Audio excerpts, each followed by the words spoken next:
Alrighty then, ladies and gentlemen, welcome back to the WD BLACK Esports Club Pro League 4 Rainbow Six Siege, supported by Ubisoft and our broadcast partner Booyah. I'm your host Blackjack. Joining me is my co-host Foxtrot, and of course our admin Eisen, as we are here for week 2, starting off very close to the finish of week 1. Admittedly, it is after all Monday. We usually take a break today, but not this week. We're going straight through, and actually tomorrow is the day where there'll be no stream. Just a reminder to all of our viewers out there today. That's why, Div 3 Day 2 is going live on your... Day 3 actually is going live on your screens with Spectre Gaming taking on Ground 9 Esports. Let's join the players in the middle of the ban phase on the map of Villa right here, right now on your screens.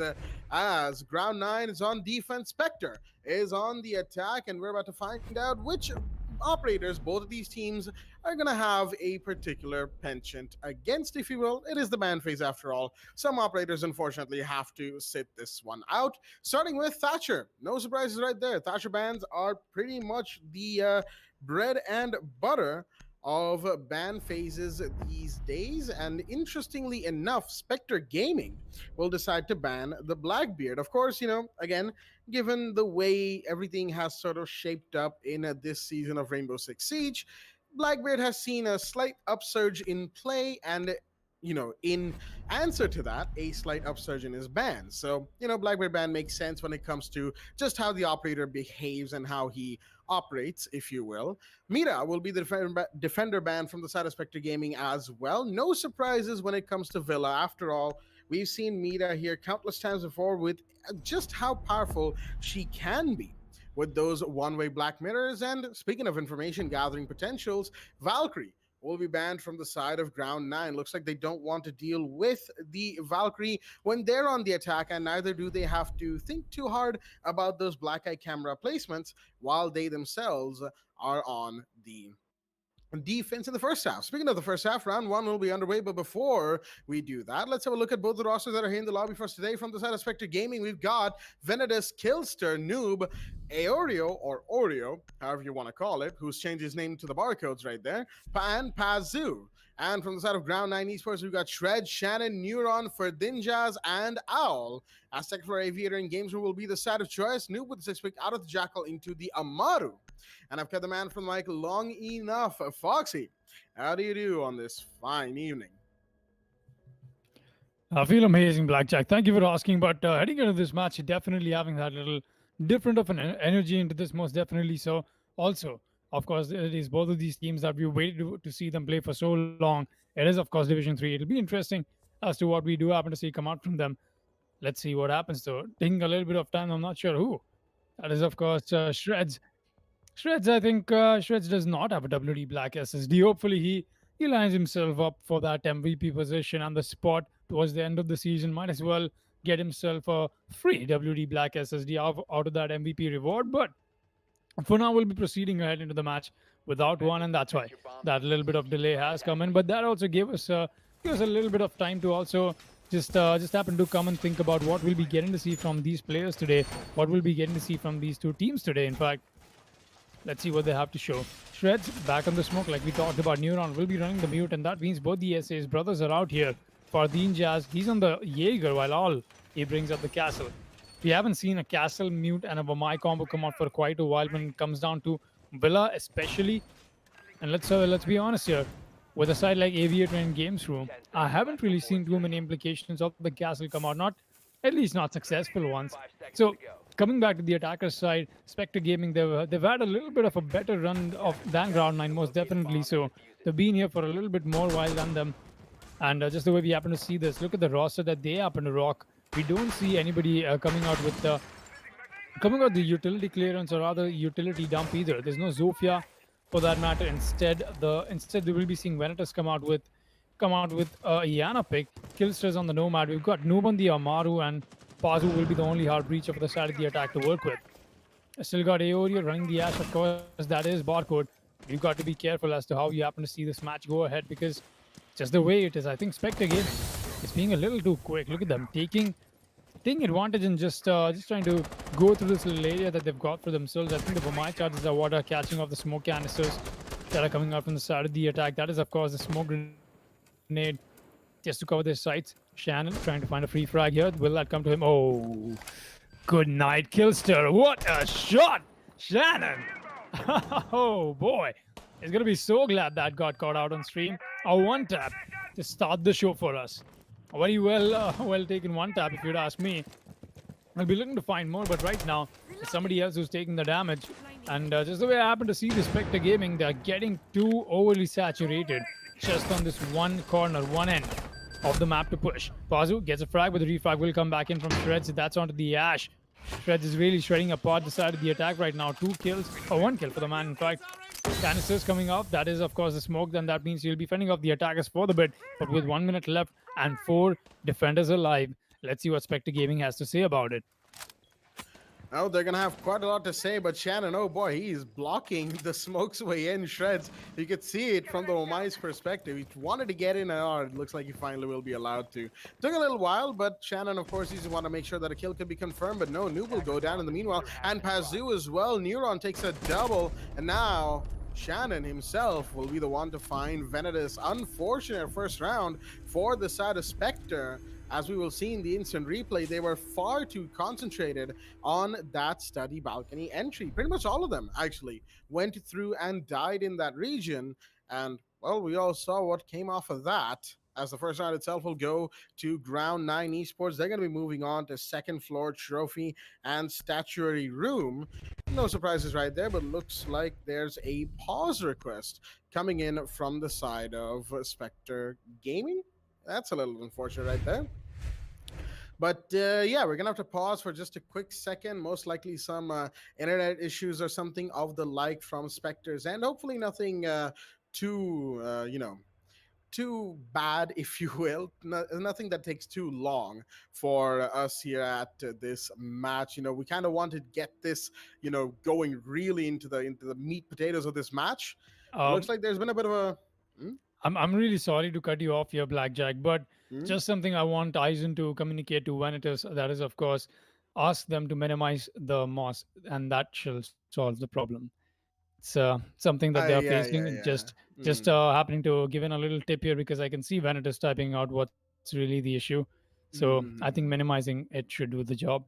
Many times that these little things do come around to bite us in the back, but hey, that's all right. I wish the audience could see the screen right now.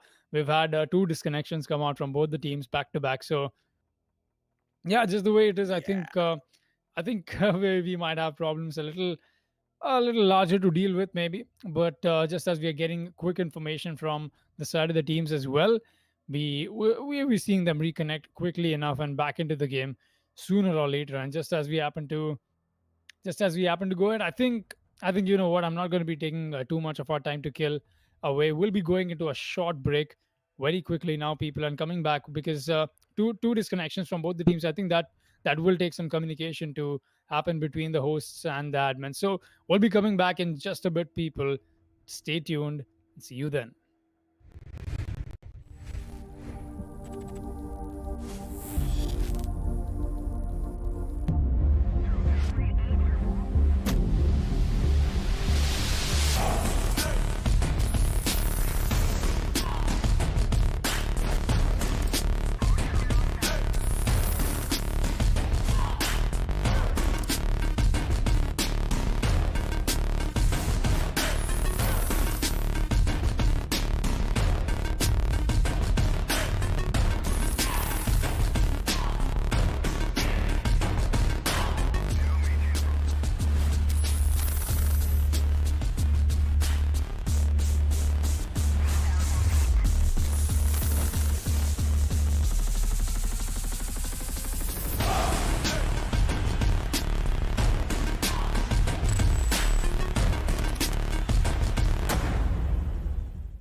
Alrighty then, ladies and gentlemen, it took us a while, but we are back with the game between Spectre Gaming and Ground 9 Esports. Going live on the screens once again. We just had to take a quick moment to verify that everything was in fact all right, and it is. It took us a little bit of time, but we are back, and let us join the players once again live on the map of Villa, as the first round was taken by Ground 9 after Spectre Gaming had a bit of an unfortunate incident getting all caught up on that study room balcony entry. All five of them seemed to really want to go through there, and, well, as we saw, they got caught up and couldn't quite get themselves out of that sticky situation. Now going on towards trophy and statuary room from the side of Ground 9.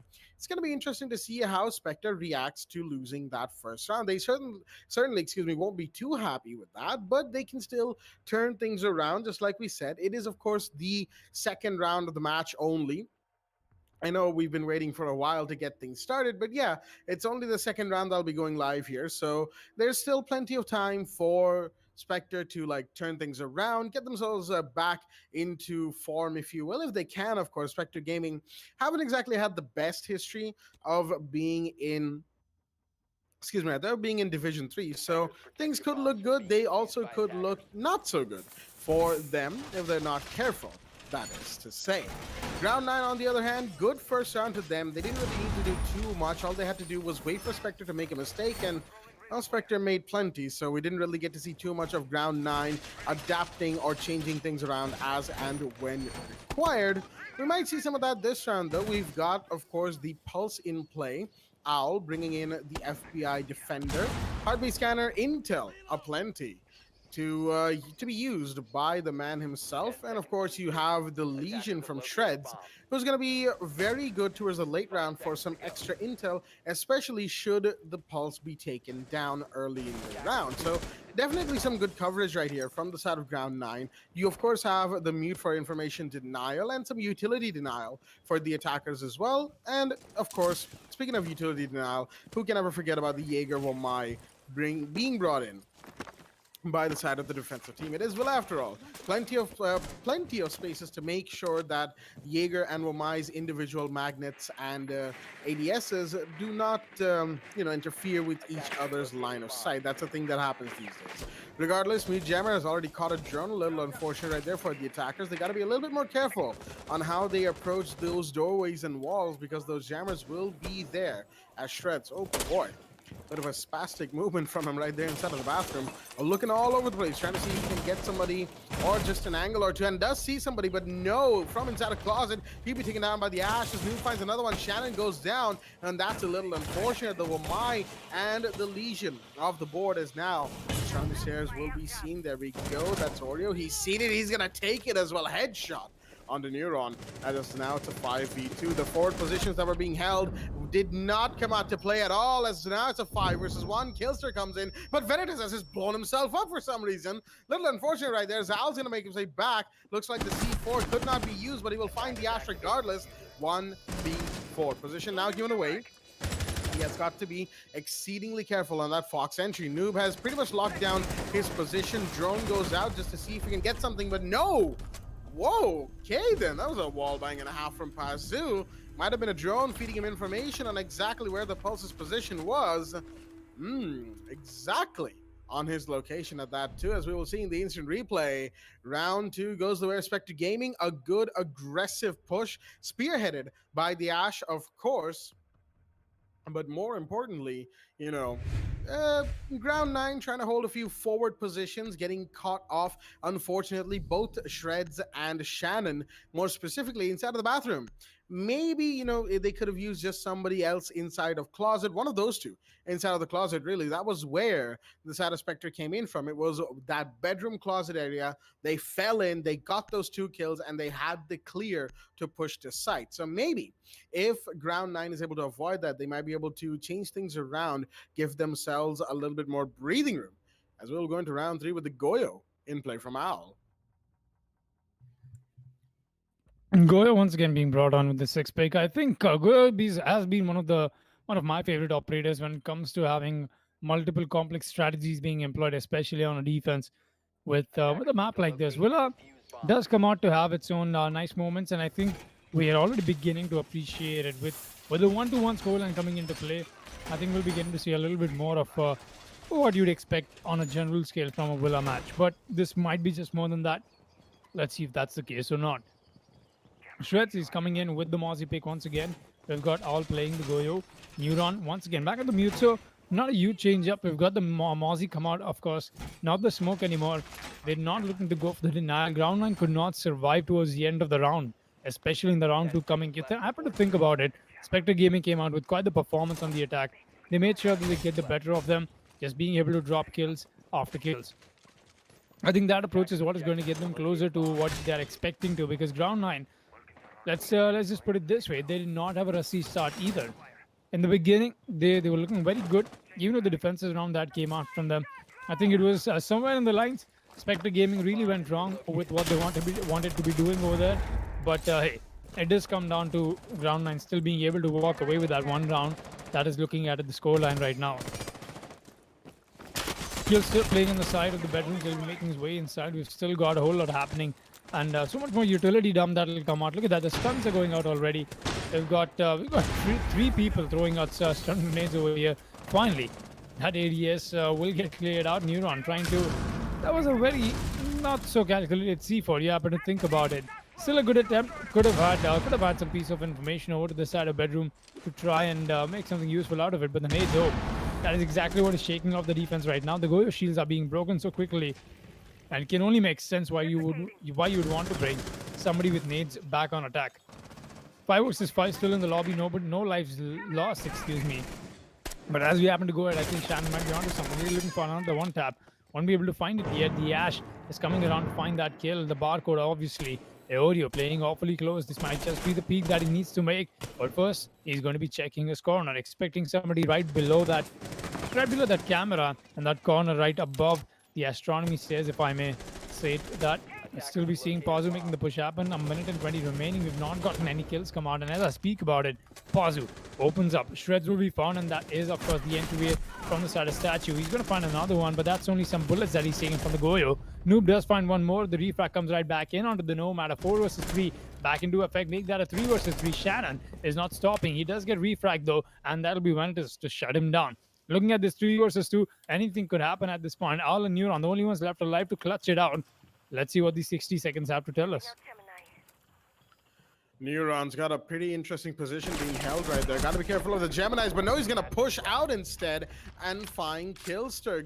Good call right there from the man. Got to be careful for landing though, as he will just about fall back. 1 HP remaining as Venetus is going to recover the diffuser nice and quickly. Shots fired from the Goyo. That's Al from the other side of the other site itself. Plant happening. Al needs to peek. Will he see him? He doesn't.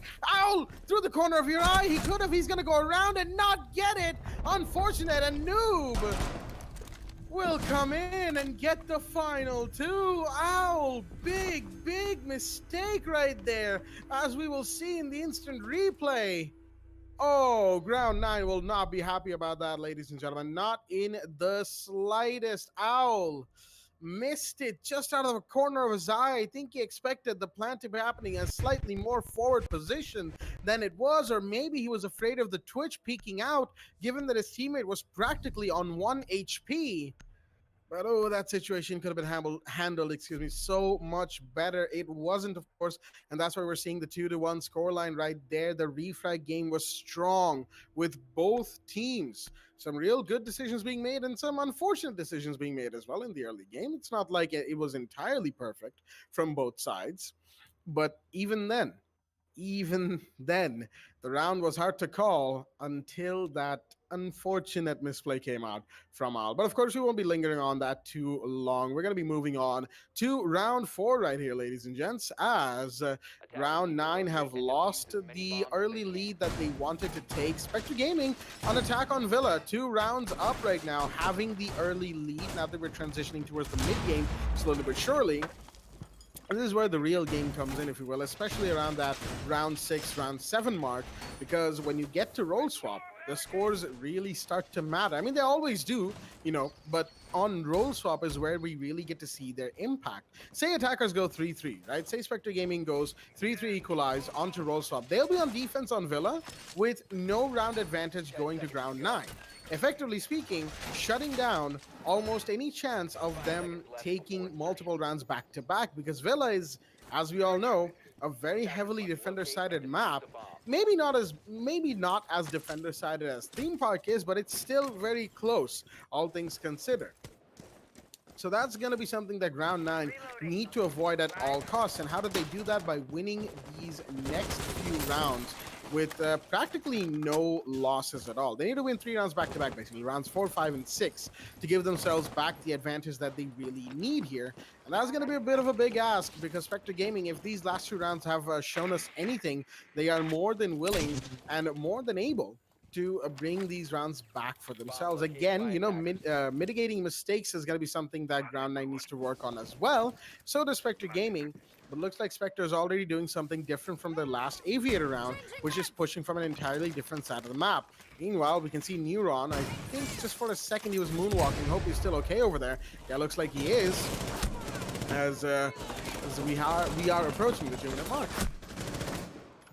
Oh, yes, we are indeed. And as we happen to go ahead from here, yeah, already see Fathin just taking up a fight here quite aggressively. So will he be able to find somebody? Oh, barely missing one. He's got so much help from his teammates. And oh boy, look at that pre-fire coming in from him. Well connected and well contested as well, if you'd ask me. Fathin just happens to get a frag, even happens to do a lot of damage to Pazu and just falls back. We'll be seeing him make his way back. Is he looking to get another fight? Oh, Pazu, he's out looking for blood. Will he get found or will he be found?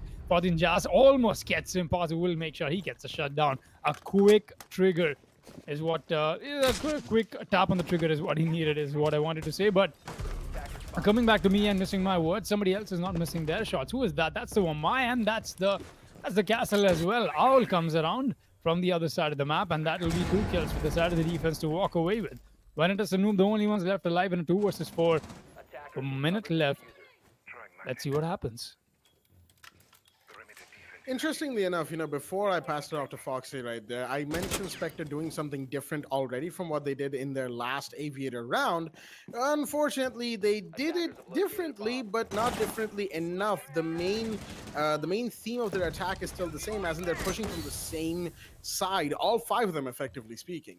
Noob will find Neuron in the meanwhile. That's a good kill to have in the situation. The Kaid is down, but now you have the push coming in, and that is the real Iana Veneris coming in from that stairs door. Noob gets another one in the meanwhile, going on to Classical, as the flashbangs will come out to try and stun the defenders out of their positions. 2 versus 2. Shannon finds Veneris in the meanwhile, leaving Noob, the last man standing, so low on HP, as another flashbang's thrown in. But Shannon, of course, won't be affected behind the bar over here. He knows where the twist is coming from. There's only one place he can be, and Noob has only 1 or 2 options. He will still find, but unfortunately, he did not get the final kill. Shannon came in to finish him off, staying in that position behind the games room bar, as another round goes the way of Ground 9 Esports on the defense, ladies and gentlemen. But unfortunately, we've had to take another tiny pause, if you will, because Neuron's game seems to have had some issues. We were seeing him, have some moonwalking moments earlier in the round. He was still there, but I assume it wasn't exactly the most comfortable experience. So he's just going to make sure everything is fine and on it, and maybe a little reconnect. Shouldn't take too long. Hopefully, that rehost that we had to take. But all in all, that last round, like we mentioned, it was different in a way that Spectre Gaming, instead of coming in from the veranda side, they were coming in from bedroom, and the entire horizontal pressure was there. Same time, the reason they lost was because they really just kept backing up on one particular barrel, if you will. This time, just outside of stack, just next soft wall on the country. Okay, that's a little unfortunate. I'm being told by admin that I'm having a little bit of issues, apparently. All right. I think I'll. This is a good opportunity for me to hop onto the mic, I guess. So, coming back here, we've got quite the match already coming up. If you'd ask me, Blackjack, just as we happen to see Spectre Gaming put up a very good fight, I think we're getting to see a same amount of stuff being put up from the side of the defense as well. They've been a little, I would say, a little laid back. Just the way the approach is coming in from the side of the defense. Fardin Jazz, we got to see that aggression coming out from him in the beginning, but where was that aggression in the last round? Round 3, excuse me. was just very different from what I got to see from the side of the defense into round four. Just two very different variations of defense is not what I was expecting, and especially all right. So something that's not something that I'm not able to digest. Excuse me there once again. But is the fact that we're getting to see the castle being used, we're getting to see the Vamai being used, and of course that controlling environment with the mute interplay as well that Neuron has brought on board is has been something that all right, it's understandable. It most definitely is a strategy, but for some reason I'm not sure. I'm not sure why the aggression is so much on the side of the defense, knowing that you have very good controlling operators. So I think that answer will get clearer as we happen to proceed ahead into the match. So let's get right back into the match, people. That's right. We've got Neuron reconnected back into the lobby, so we'll be resuming from right where we left off, 2-2 in nobody's favor, and we're headed to round five. Let's see what happens. The six picks coming in already. Noob with the six pick. Never mind. No six pick will be coming in anyway because Noob could not have the time to decide what operator he wanted to go for. And that's six pick. But we'll still be seeing the Twitch come out. And Twitch, of course, does turn out to be an amazing operator, at least when your defense is running so much utility stuff. Not in this case, definitely not. Cannot come out with a whole lot, especially when you have everybody else having projectiles that you can just throw away and not have anything else. But anyways, coming back, we've not got anything going around from the side of Spectre Gaming as well, just in terms of how they are wanting to take care of things and how they want to be going around things like these. So just something I myself want to take my attention off of, and that's why you can hear me stumbling and fumbling. Coming back, round five, action phase underway. Pazu, Noob, both of them. We're getting to see them running the controlling ops on the attacker side this time around. Of course, something that I'm not, something I really love. In fact, if you'd ask me from the side of Spectre Gaming, is the fact that we've got some amazing innate play coming out from the side of Venatus. It's very quick. We're getting to see them just bring out the stunts from the excuse me, from the Nomad. You've got stuff coming in from Noob as well, of course, into getting the Bomai charges and ADSs removed. But wait a minute, the shield play is here, the extensive roam that I'm getting to see on the side of kitchen and dining. We usually don't get to see this when it does come down to a defensive site like this, but I'm glad we are getting to see this differential. Shreds on the pulse beat. Excuse me, pulse beat. Wow, that made no sense. On the cardiac sensor. So I'm not sure what's happened to me today, but I think this does turn out to be one of my more rusty days. Hopefully, I'll be able to get into that action and the momentum as we happen to go ahead from here. And that is, of course, closing in towards the side of the 2-minute mark. Killster watching to see anybody, any strays that he might be able to find, of course. But so far, nothing. Selma breaches, for some reason, we've not gotten to see him come out with the whole breach. Of course not. He does not want to make a rotation side, but look at that. A freebie does come his way. Shannon will not be expecting that. And I think this does come out to be one of the advantages if you do get to get that wall open in the beginning while everybody's just so busy. And hey, everybody's just equally busy on site as well. This might be the moment for them to take advantage of. Paladin just gets a frag. Shreds with the C4 being used. That will be another one for his taking. But with the 4 versus 3, then 1 minute left. Let's see what happens.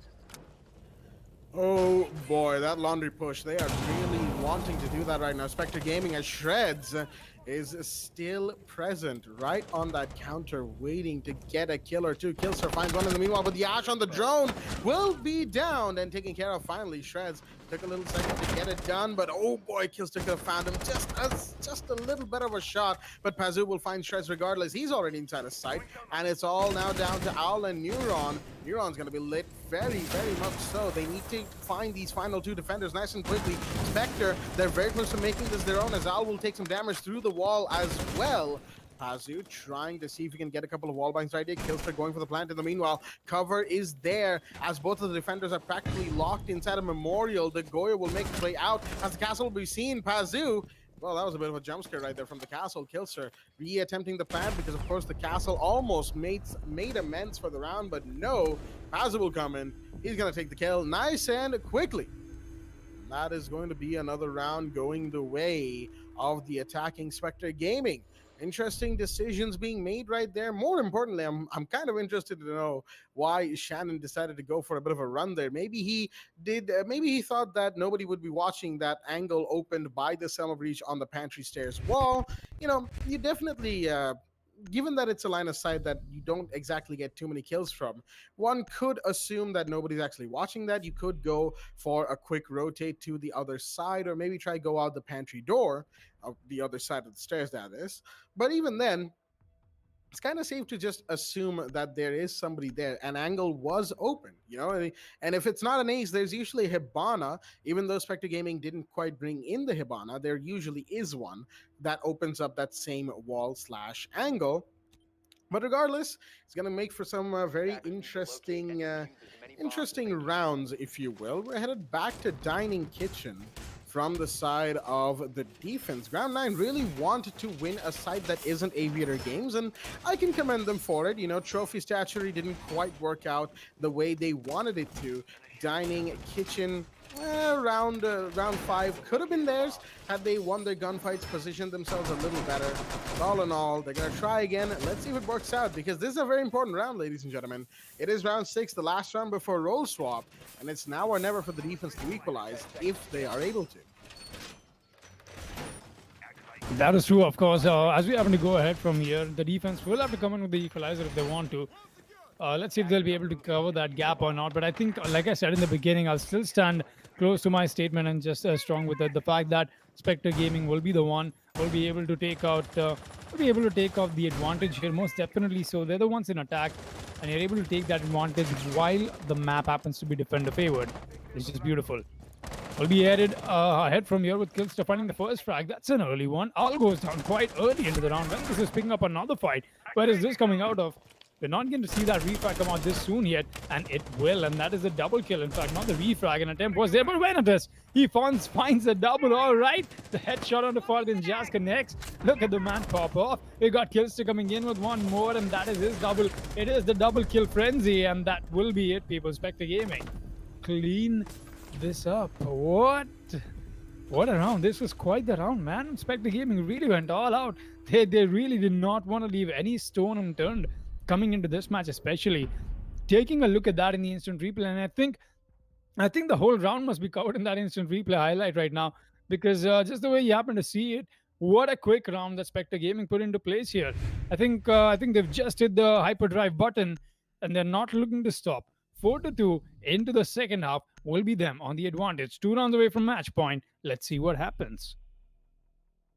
Talk about a quick round, shall we say, That highlight definitely just was the entire round right then and there. Although I can't really blame the side of Spectre Gaming, seeing that, going into those mid-rounds, they start losing bodies. Sometimes they can, sometimes they can't, come back from it. They want to avoid that at all costs. So what was the next best thing to do? Just get in there, if for lack of a better term, just get in there, if you will. And they made it work. 4-2 on the attack, going into defense on round 7 roll swap. Spectre has definitely shown up today, if you will, on the first half.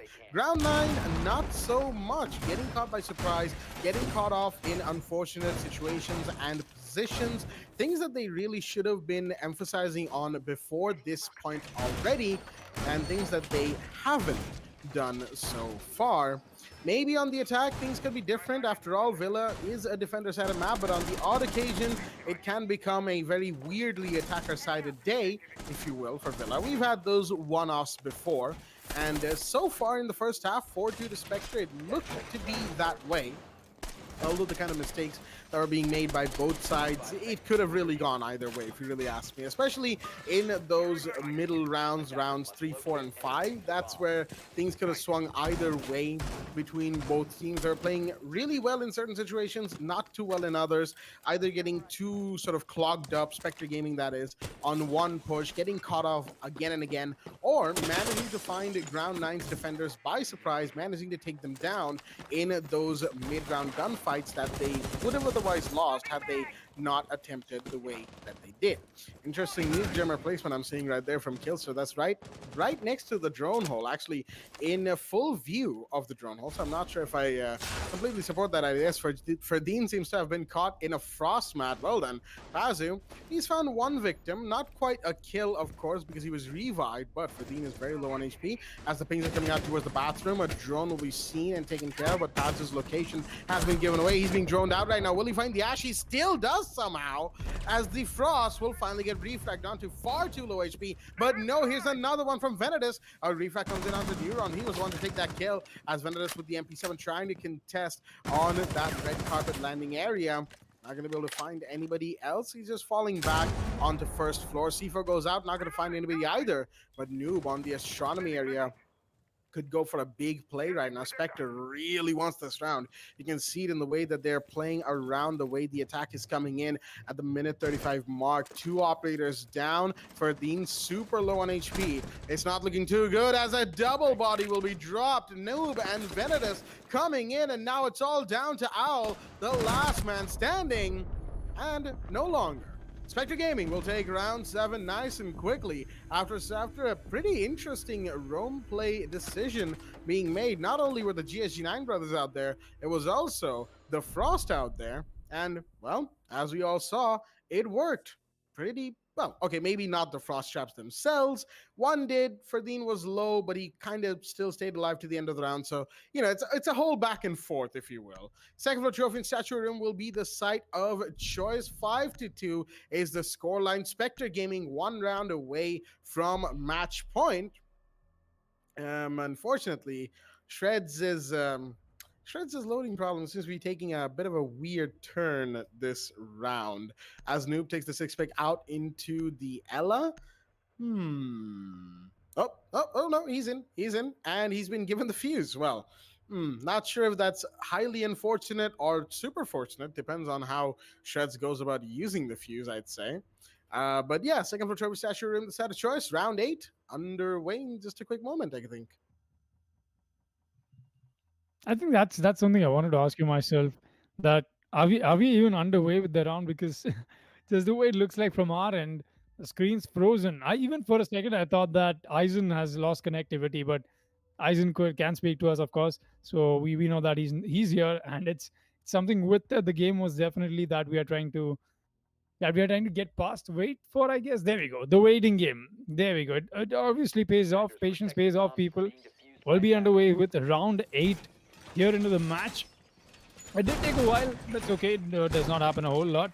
But hey, just like Blackjack happened to emphasize very clearly, so what we're getting to see from Spectre Gaming, I think I'll have to agree with that, and I'll still be sticking with my words. Once again, Spectre Gaming coming out with quite the aggression. They're coming out with so much more than just confidence. We're getting to see them run out Noob on the shotgun. We'll be getting to see them play that trap meta heavily so inside closet. We have Pazu on the Frost mats as well, and just the way it is, I think we're getting to see so many year 1 strategies. Of course, this map was not back in year 1, but you know what I'm trying to talk about when I happen to say year 1 strategies is you happen to take down some very fundamental stuff that somehow just happens to work sometimes. So one of that does happen to be the Frost mats, and then just putting down the Frost mats and covering them with barbed wire. So it might not be the best of things to be doing. I'm sure the Runeworks will be able to catch it off, but right now I think the eyes should be on Ella, playing awfully close with the prepped window, waiting to jump out. Noob will be making sure the shotgun in hand. He wants to be making some noise here. More than that, he wants to be getting some kills here. With that prep window, I'm sure he'll be able to hear a little bit of information what's going on outside. But Shreds, or was that Shannon, he'll be getting a frag for himself in the beginning. Killster goes down. The Jaeger not alive anymore. Pazu trying to find a frag here. He'll just be gaining some attention as of now. Oh, Venet is not having a good day with getting that drone. But you know what they talk about? People who cannot shoot drones, they cannot shoot people as well. That's what they talk about. But let's see what happens. Venetus will be getting one. We'll be seeing Pazu to get one more as well. All right, double kill from the status Spectre Gaming. Will that be a triple? He's trying to find it. There's 2 people right in front of him, and he'll get a freebie anyway. That was not the bullet intended for him, and Neuron goes down as well. That's all right. Anybody who's watching this is a very good example of what not to do when you're trying to attack on Villa. Not wanting to go for a double peek like that. Well, you have Pazu double peeking that angle so extensively, so widely. Shreds was not supposed to go down, and even if Shreds went down, Neuron should have had the wiseness of not peeking it. But right now, I think Owl might be onto something. Never mind. No, we'll make sure he shuts him down. It's not the best of days. Let's be honest here for District 9. And as we happen to go ahead, we might be getting to see that little fight back potential from them. But so far, let's be honest, man, it's been Spectre Gaming who's been able to come out with the better performance. And Excuse me there. I just happened to realize it is not the D9. It is, of course, ground 9. My apologies. I think I need to just tone down my rap references a little bit. It's just out of muscle memory. I happen to call them D9 and not ground 9. So coming back here, match point in the favor for Spectre Gaming. 6-2 is going to be the score line. Dining room and kitchen, and Pazu has just brought out the Tachanka. Never mind, he's gonna get six picked out, or maybe not. He's still thinking. Which one? It'll be the Mozzie. All right, it will be the Mozzie, not the Tachanka. Could have used the Tachanka. Honestly, it wouldn't have been a bad pick, especially on kitchen. So many things you can work around, but I'm only here out here on the mic, not wanting to instruct what the players will be bringing out. Of course, as we happen to go ahead onto this maybe a possible final round. Let's see what happens.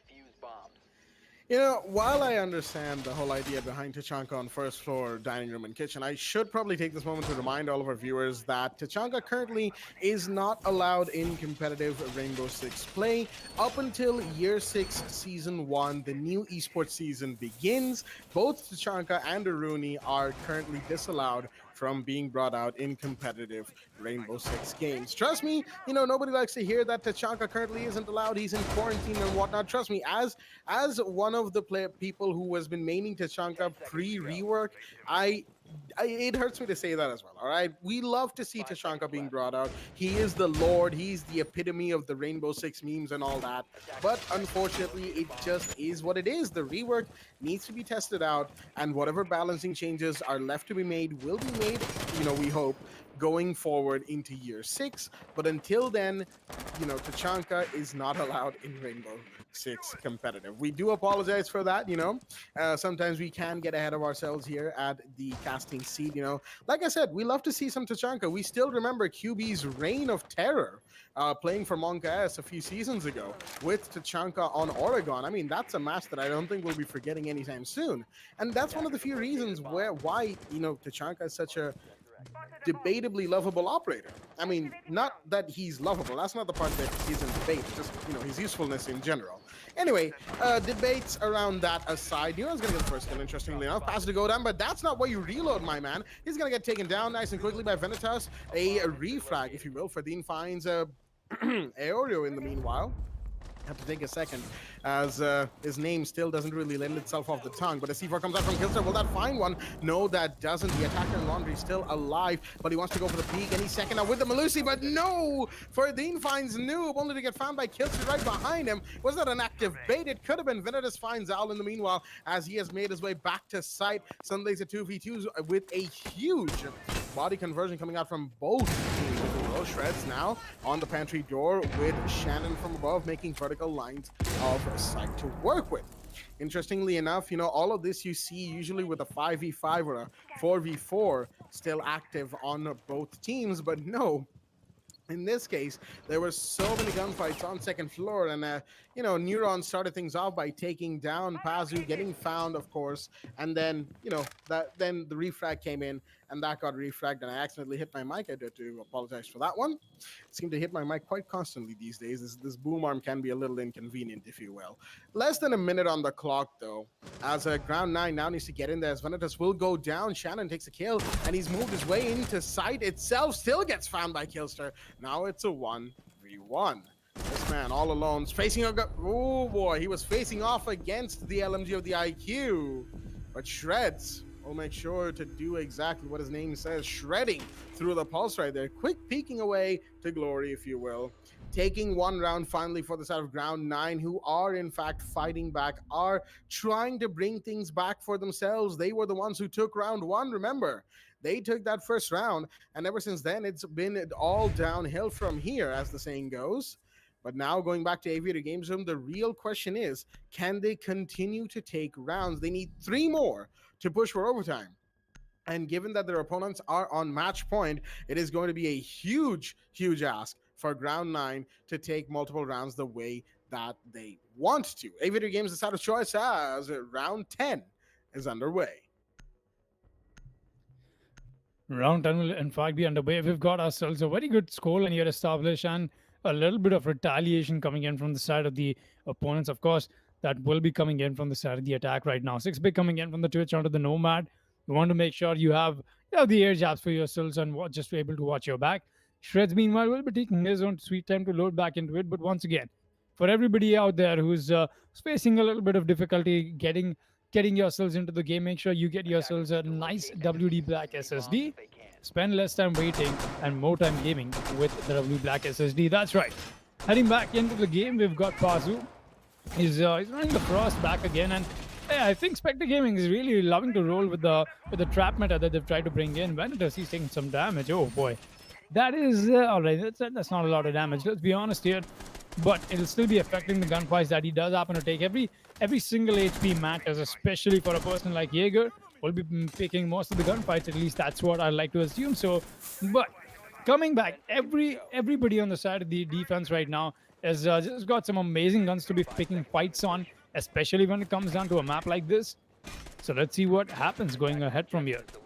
A good round, especially for ground line, if you ask me, coming back in the last one. But Spectre Gaming is the one that happens to be on match point. They're looking to make that conversion into something more useful. They're looking to make sure they get the round victory for them, the match victory for them. In fact, we have to go ahead from your Shannon. Be coming in with the push himself, and that is, of course, the Ash that he happens to be running. Drone works quickly enough thrown in, and this is quite the work that is being done, if you ask me, quickly and just all the while more intelligently done. Another best of positions to be on for all the five attackers in 1 meters of that radius that they've got for themselves. And hey, 2 kills will follow up. Ooh, all right, where did that come out of? Fadin and Sharon find out Pazu and Vanitas. I think that's just overconfidence and greed biting the side of the defense in the back. Two early defensive losses. This might just come out to mount the side of ground line into a possible comeback that Spectre Gaming might not be anticipating over here. Noob comes out with the C4. That is a good attempt for the refrag and also for that recount on the man count that they want to equalize, of course.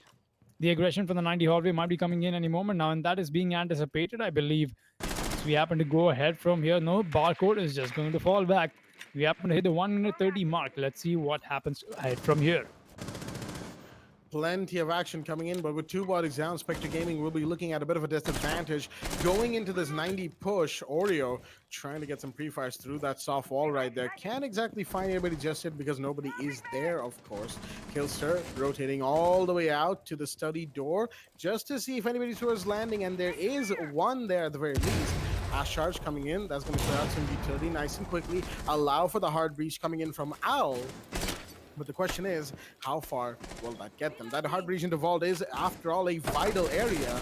The question is, can the attackers emphasize from here the way that they need to? There's 2 towards 90, 2 on landing. It's a double-sided push that they're trying to go for, shutting down the runouts in the meanwhile from the side of the defense, making sure they cannot escape the site, and that those 2 rooms will be their grave. Shreds, interesting decision right now, coming down below to take out the utilities via the RED scanner. We will see the bandit batteries and whatnot, but Oreo finds Shannon in the meanwhile. Big drop right there as the Ash has been taken care of. More importantly, the man who was spearheading the push for the side of ground 9 in many situations is gone. Shreds is coming back up to support his teammates as vault has finally been opened at the 20-second mark.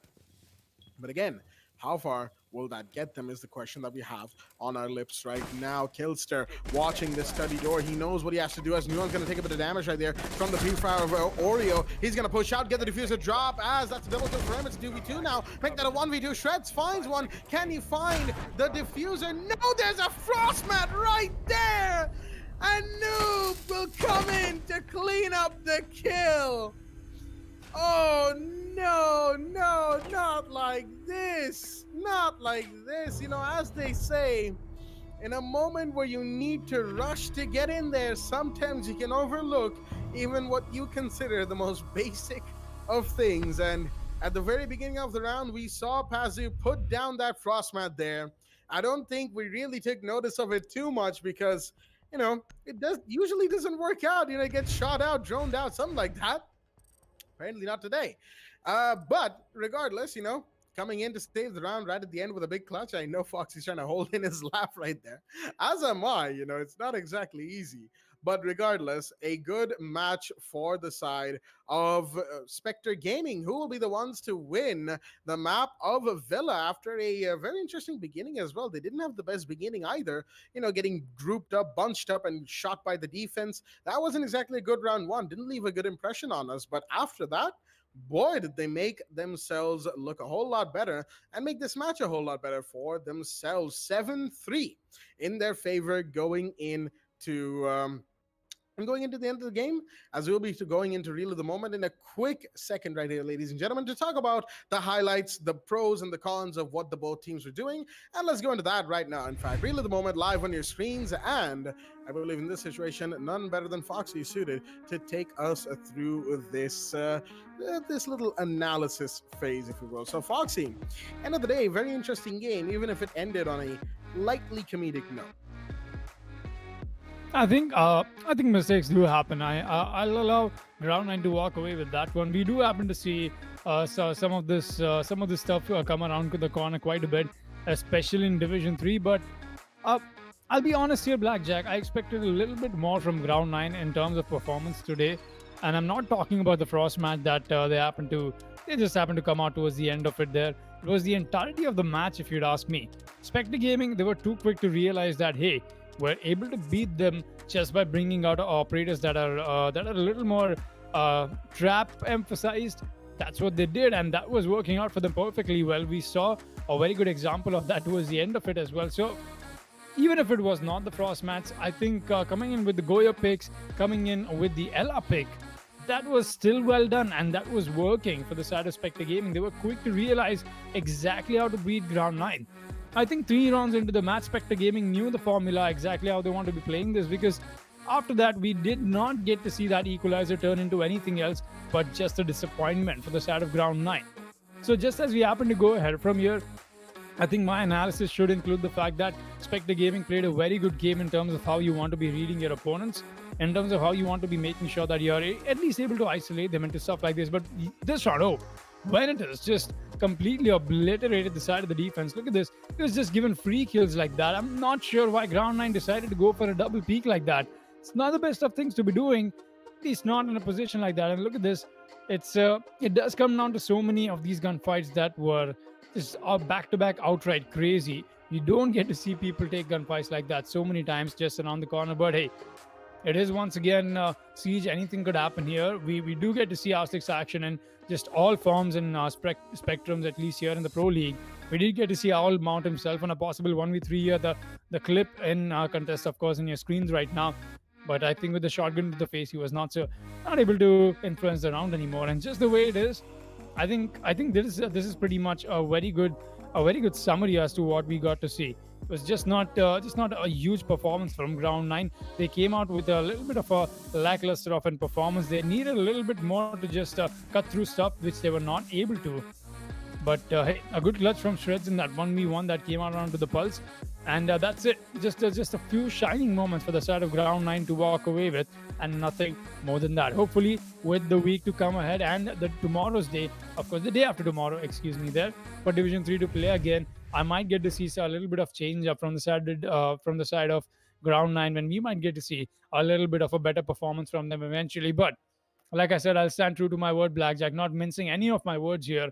A very disappointing performance coming in from the side of Ground 9, but still a very hearty congratulations to Spectre Gaming for walking away with their first victory right here for today.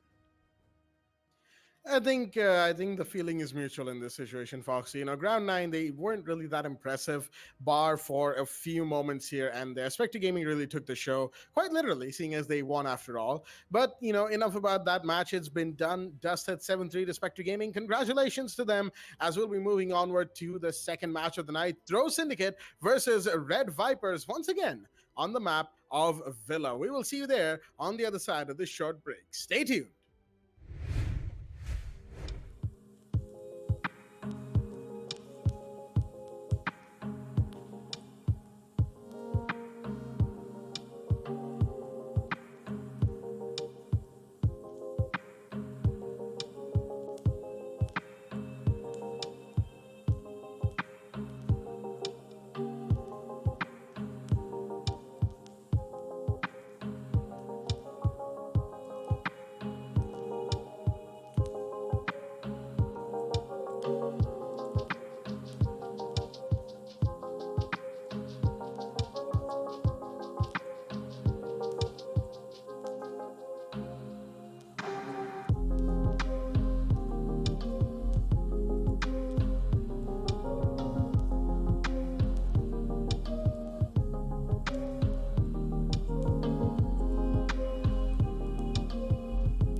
We head for the sky, it's alright.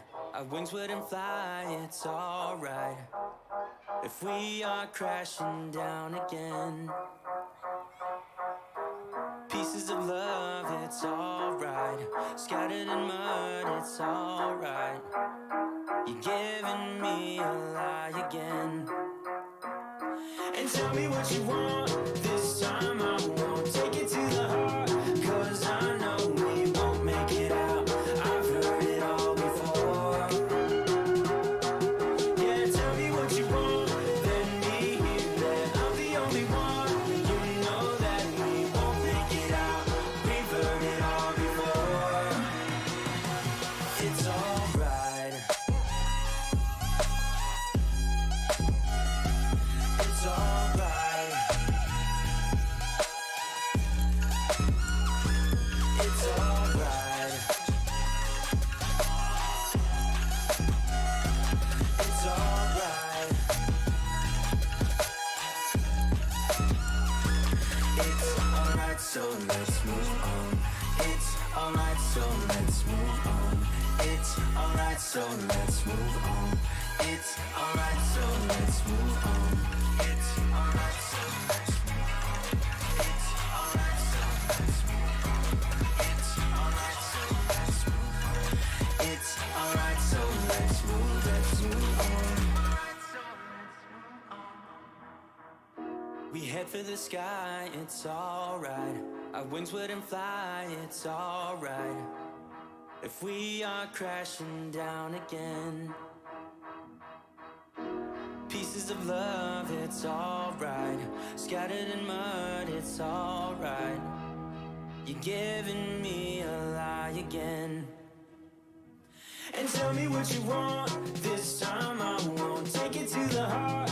Cause I know we won't make it out, I've heard it all before. Yeah, tell me what you want, let me hear that I'm the only one.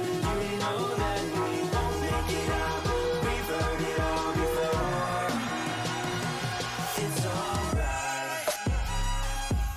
Hey. It's alright. Hey. It's alright. It's alright. It's alright, so let's move on. It's alright, so let's move on. It's alright, so let's move on. It's alright, so let's move on. It's alright, so let's move on. It's alright, so let's move on. It's alright, so let's move on. It's alright, so let's move on. Alright, so let's move on.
Alrighty then, ladies and gentlemen, welcome back to the WD BLACK Esports Club Pro League 4 Rainbow Six Siege, supported by Ubisoft and our broadcast partner Booyah. We are here, your hosts Blackjack and Foxtrot, and of course our match admin Eisen, as we'll be going live with the second game of Day 3 of Division 3 in Season 5 of the Pro League. The final season continues through its midpoint, if you will, with the Red Vipers taking on Throw Syndicate once again on the map of Villa. That is the match that we have on hand right now, and it should make for a very interesting one indeed. Let's join the players here in the ban phase of the map nice and quickly. Throw Syndicate on the defense, Red Vipers on the attack, as we'll be going in, seeing what bans both these teams have in store for us right now with the Thatcher ban to start us off once again.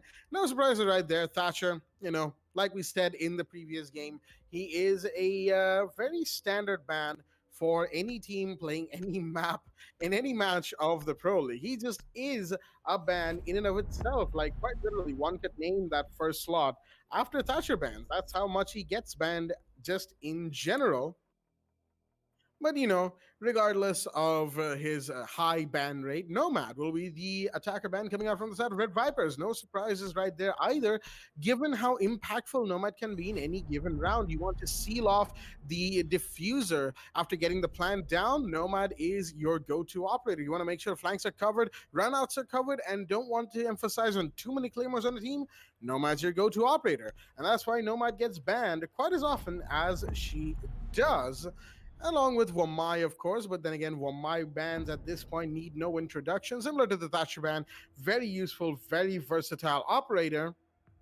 So he will be banned, and alongside the Valkyrie from Throw Syndicate. Interesting decision once again, right there, to ban Valkyrie, as information is very important, especially on a map like Villa. So for Throw Syndicate to ban Valkyrie, that is, it means that they don't want to emphasize honor too much and don't want to go up against teams running Valk on the other side when they go to attack. Now, before they go into attack, there's of course the entire first 6 rounds, which will start off with round 1 on second floor Aviator and Games Room. But before we do that, let's have a look at both the rosters that are in the lobby first today. From the side of Red Vipers, we've got Anaconda, Surreal, Electric, Ali, G-Star, and Seth. And from the side of Throw Syndicate, we've got Killsteel, Cheesy Chimkin, Adyat, Buck Sarcastic. I had to take a quick second because I always pause whenever I see Buck Sarcastic, regardless. And excuse me, I believe Hecko is the last name I didn't get to call out before we moved right into the match. Yep, it was in fact Hecko, nice and quickly. So one fixed trait that we already are noticing is the inclusion of the Frost in place of, I forget what the original operator pick was, but Kill still bringing in the Frost. And as we saw evidence in the last game, Frost can be deceptively good in the right circumstances, if you will. But of course, I've got the man for the mic long enough, so I'll leave it up to him to talk about, the whole Frost pick and whatnot. But before we do all of that, Foxy, what do you think about this game that we got on hand? Now, let's be honest here, Blackjack. We've got one hell of a game coming up because both these teams, it does come down to both of them sharing the same geographic demographic. Of course, both of these teams happen to be based out of Bangladesh, and that's why I think we'll be getting to see a similarity in the playstyles that they'll be exhibiting as well. What I've gotten to see from the side of Red Vipers and Throw Syndicate, I think one of the most striking similarity that is coming out is both of these teams love to take gunfights. They like to play on the offense. It does not matter what position they happen to be standing on, what role that they're playing. They love to take active gunfights. We'll be looking to see that destruction come out in the beginning of this match as well. So far, no early spawn peaks, of course, from the side of Throw Syndicate. They'll be playing this a little more easily, of course. And for the people who do not know, this is, of course, the roster of Gamer Syndicate. And that's why you can see the .gs on the side of them, or of their team, excuse me there. Trying to find some words here while we'll be seeing Hecko trying to find some drones. Meanwhile, be able to get a shot or two maybe over here, but RV is being very, very sneaky what they're trying to pull off over here. As they do happen to be seeing that the push will come in onto it from the side of the balcony, but that's too many people right outside that single doorway. Might not be the best of positions to be on. Still got Electric coming in with the scans, and that is going to be on the Jackal. He'll be relaying some information, and of course Electric, the man from the MVP highlight of the week, is here looking to maybe maybe make another one for himself today. I'll be seeing him back on Villa as well, though. Heko will make sure he shuts him down. Never mind. The first kill, in fact, just as I happen to talk about it, it will be of all people Electric who will be going down. Very, very ironic as to what just happened, I guess. But as we happen to move ahead, Seth will get the refrag. Adia goes down 4 versus 4 and back into effect with 1 minute left. Matt in the foot of the buck. Ali G not feeling the best of things here right now, but as I happen to confirm something a little bit something with Blackjack, do you, is the feed still working for you? It is not. All right, there we go. We're back now, and hey, quite a lot of stuff has happened in that little duration. We just happen to have that little lapse. But hey, Anaconda, he walks away with a double. That's 3 kills given away to the man. Sledge has just turned this to a possible clutch that way you might just get to see the attack take away. Cheesy Chimkins and Buck Sarcastic.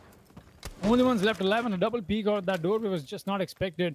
That was very poorly played from the side of Throw Syndicate, and I guess that poor play deserved something to be punished for, and I guess that was Anaconda and this guy's just coming out to that little play that he had to make. Surreal might be looking to go for the plant right now. 10 seconds left. Are they sure to be going with the drone works right now? Anaconda will have to go make sure he gives good cover for his teammate. He won't be able to, and that's just it. That's the cleanup. No plant will be coming in. There's no time left. Throw Syndicate will be able to win the first round just by the clock. Very well played from the side of the defense as will be happen to go ahead. Once again, my apologies for that little pause in the middle. We just had a technical difficulty where we just could not see anything. So coming back here, trophy room and statutory room is where will be headed to, excuse me, as that is going to be on to round 2. Let's see what they have to offer. Like Foxy mentioned, it was a little unfortunate right there. The mid round couldn't quite be called out the way we sort of wanted it to. But at the end of the day, I think Throw Syndicate will simply be happy with the first round going their way, which is what they need right now, if you will. Again, it is the final season, of course. No more division standings once season 5 ends. Div 1, 2, and 3 will be left with these impressions up until, of course, any new huge tournament comes up that will define who the next best in the region are. Going forward from here, of course, things can change over time. A day, a week, a month, they're all long times, if you will, in their own respect. So, going forward from here will be very interesting indeed. But why I bring that up is primarily because of the team standings right now. Throw Syndicate and Red Vipers currently at the very top of the leaderboard for Division 3. Both of them actually in that exact order. Throw Syndicate up top, Red Vipers following just behind. Both of them on 6 points each, and the big difference between them is 1 point in the round conversion ratio. That is correct. 1 point is what separates a tie, is what is basically being the tiebreaker right now between both sides. That's why Red Vipers is in second place, and they're looking to make things go far, far more in an upswing, if you will. Excuse me right there for the pause. Going forward from here, as we have a trophy statuary, the side of choice, horizontal pressure will be applied via the roamers going out towards AVG. Maybe somebody down below as well. Could be Heko, could be Cheesy Chimkin with the C4 on the Malusi right there. Or even it could be Buck Sarcastic after taking care of any and all duties towards that Aviator Games site. Could be any number of people, really, as Cheesy is on that landing on red carpet stairs right now. Just got to be careful of the peaks coming in from the Fox entry window. He's going to be doing exactly that, actually. MP5 in hand, just waiting in the wings for a kill or two coming his way. As Adi's going to be tracked via Jackal scans, but Electric, of course, has run out of pings. Jaeger has not run out of bullets, of course. That's going to make things a whole lot more difficult for the side of Red Vipers. Again, having some information on their locations is a good thing to have, but you want that information to continue streaming to you regardless. Shots fired, kills still trying to provoke the ace a little bit. Not going to be successful in that, of course. Neither of them getting any damage done onto each other. And I'm liking the emphasis on Frost once again. Div 3 really likes to bring out Frost these days. Just like Foxy said, year 1 strats coming out. As a grenade will come out as well. Not going to find anything, but Electric does find the head of Cheesy Chimkins, taking him down. Minute 30 on the clock. As the first body's been dropped, Heko takes a ton of damage from his own Vulcan blowing up in his face, in fact, and he's going to be taken down thanks to Anaconda. Probably a grenade that went his way. Now with a minute 20 and 2 defenders down, could be a third one. It will be very predictable, excuse me, right there, as Adi goes down now. A 5v2 for Throw Syndicate. A 5v2 indeed, but we're still getting to see Buck Sarcastic pull up a fight here. He'll be able to come in with a maneuver that won't be able to last long. The set goes down. Killsteal gets that frag. We'll be seeing a 2 versus 3. Make that a 2 versus 3 actually. It was in fact a 2 versus 4 of that Anaconda. Oh boy, he's inside a frost mat. Might just get revived right now, but that has definitely worked out to their advantage. They'll be on 20 HP, not the best of HP to be on right now, honestly, if you'd ask me. Surreal and Ali G, meanwhile, they're on full HP, and that means they can do the work that Anaconda will not be able to do. But as we happen to go ahead from here, there's so much that both these players will have to cut through. A 2 versus 3 that they've got to clutch against. Look at that prone peak that is coming in from the Capita. Ali G just playing the 200 IQ mode here, just being a snake on site. Will make his way here throughout that site. Somehow happens to just completely walk the entire site, proning. That was one hell of a play from Ali G. Let's be honest here. 10 seconds left, and now the plant has got to go off. Buck Sarcastic playing this so peacefully and just quietly enough. Ali G looking to see where the bandit is. He's going to get the diffuser denial, and that's just all he needed. But he won't be able to survive for long. And that's why Red Vipers will be able to walk away with that victory. Ali G happening to be the man of the match, man of the round, if you ask me. Very well played by him, man. That was not something I expected him to do with very less time left. Somehow he happened to time that perfectly as well. With only 20 seconds left, the man happened to scale the entirety of a site, just horizontally prones and crosses it like it's a military training going on over here.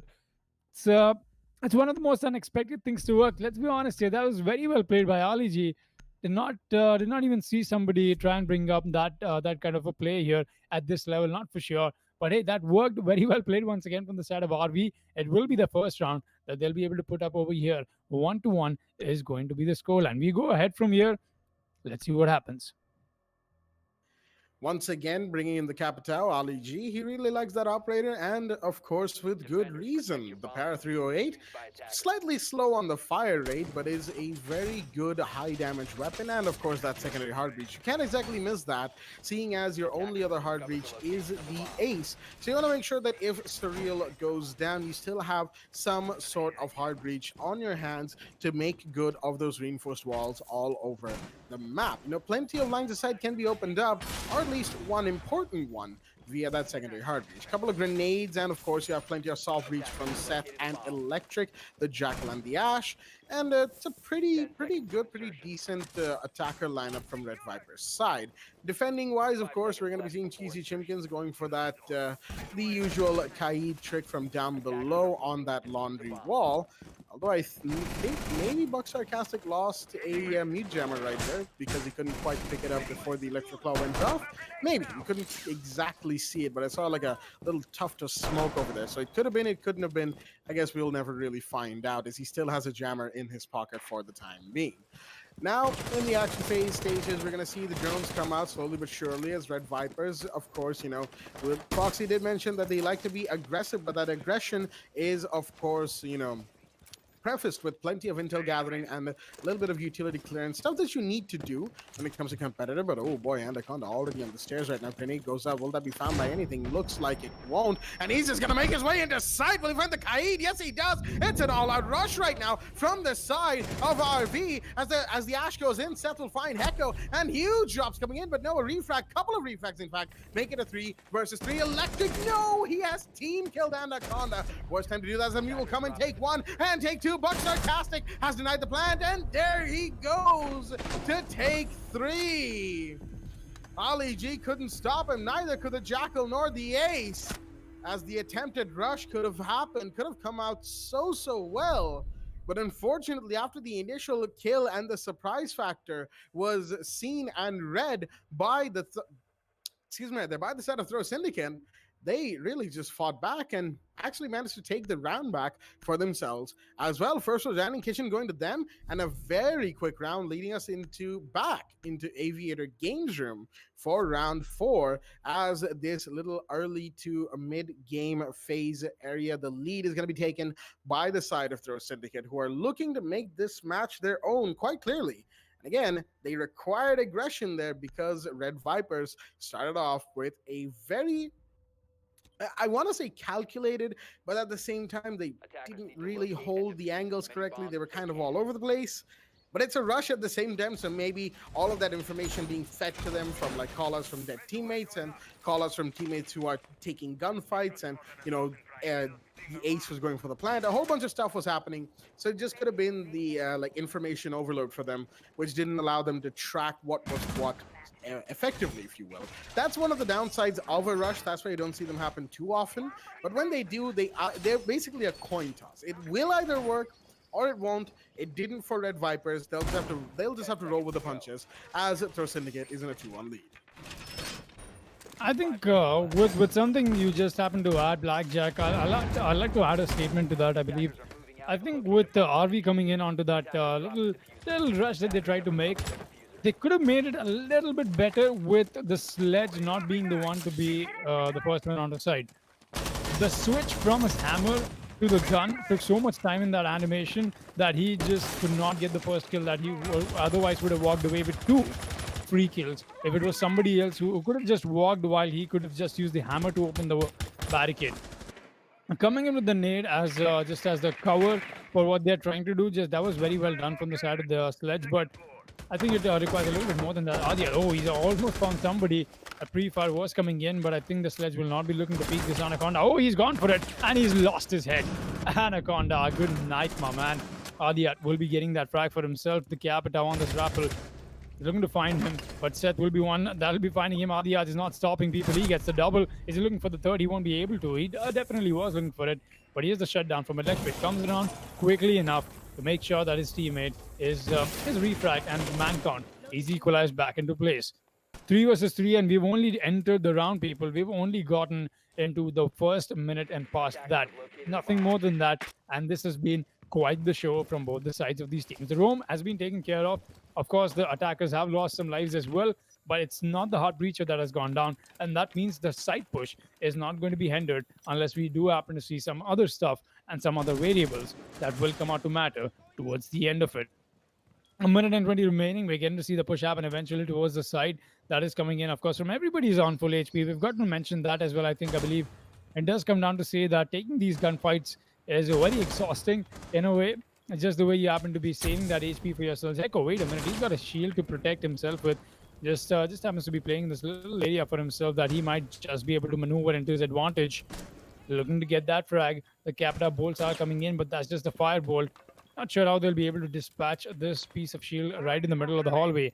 Not got a whole lot to work with. The Malusi gadgets are coming in to be a little bit of a trouble as well, but not a best of smokes to come out for the side of the attackers, and they'll be getting that anyway. The shield has been taken care of. We'll be seeing them make the push on the other side of this map. Pre-fires from Ali G are coming in. He's got to rip out the smoke. Arrow for himself, of course. There you go. Smoke arrow does come out. That's going to be enough to blind the side.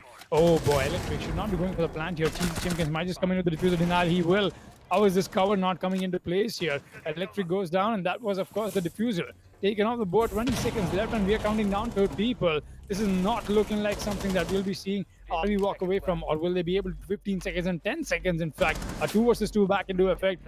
Ali G still got one more smoke pellet left for himself, but will he be able to make conversions out of this? Oh no, he won't be. Cheesy Chimkins gets another. A 2 versus 1, and Cheesy Chimkins on the pistol gets the final frag. Throw Syndicate will be able to walk away with round 4 on the side of the defense, as we are getting to see some very sloppy rounds come out from the side of Red Vipers in terms of the attack. I definitely have to agree on that one right there, Foxy. Very sloppy from the side of Red Vipers. They could have made so many adjustments to make that round just a little bit better. Just their roam clear alone. Sure, you're taking down 2 defenders, but those defenders are practically out there to waste your time and take bodies. So, maybe not losing bodies, maybe not going for pushes that you really shouldn't be. For instance, Anaconda tried to push Adi out of statuary, right? You have the drone there. He could have thrown in a grenade to maybe flush him out towards astronomy, or even towards landing. He had an angle on landing to begin with. He could have just held that after grenading that room.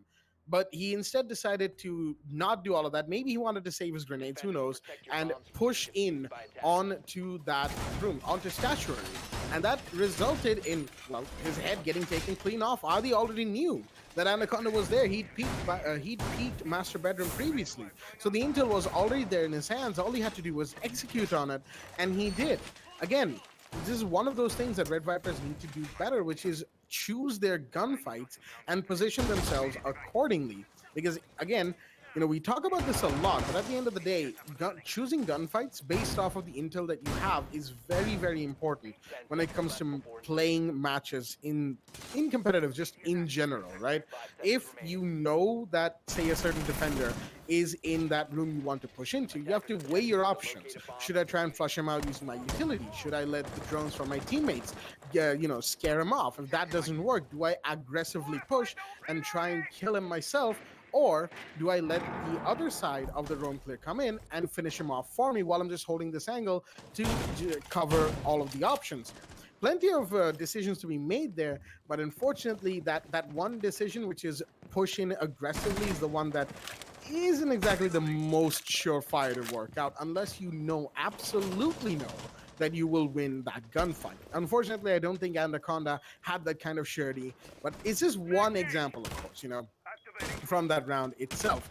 Plant. There was no plant cover from the Capita, but what is that jump out? Astronomy window is his area, but kill steal. Oh, that was a risk, and that was a one-way ticket as well. Electric will take the refrag onto him nice and quickly. Oh boy. Killsteal really wanted that Capitao gone. Ali G, he would have been surprised by that. Excuse me. Adiat in the meanwhile is going to take a bit of damage. The Fox entry window, got to be careful because the drone hole is there. That's going to give away plenty of intel as well onto the location of the Jaeger. So he's going to fall back on the 90, just get himself a little bit more cover, keep himself alive as we're at the minute 40 mark for this round.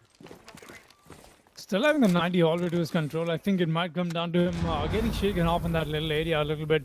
But as we happen to move ahead from here, the Jackal scans will be the least of worries for the side of the defenders. They're going to have to come in with the side of the attackers that are slowly closing in on the side. Excuse me there, just a quick misclick from me and Anaconda as well. Won't be able to get the barbed wire for himself. We'll be seeing him make the push up above the astronomy is where he's headed to. So far, I don't see anybody playing on that side. Or is there somebody, of course?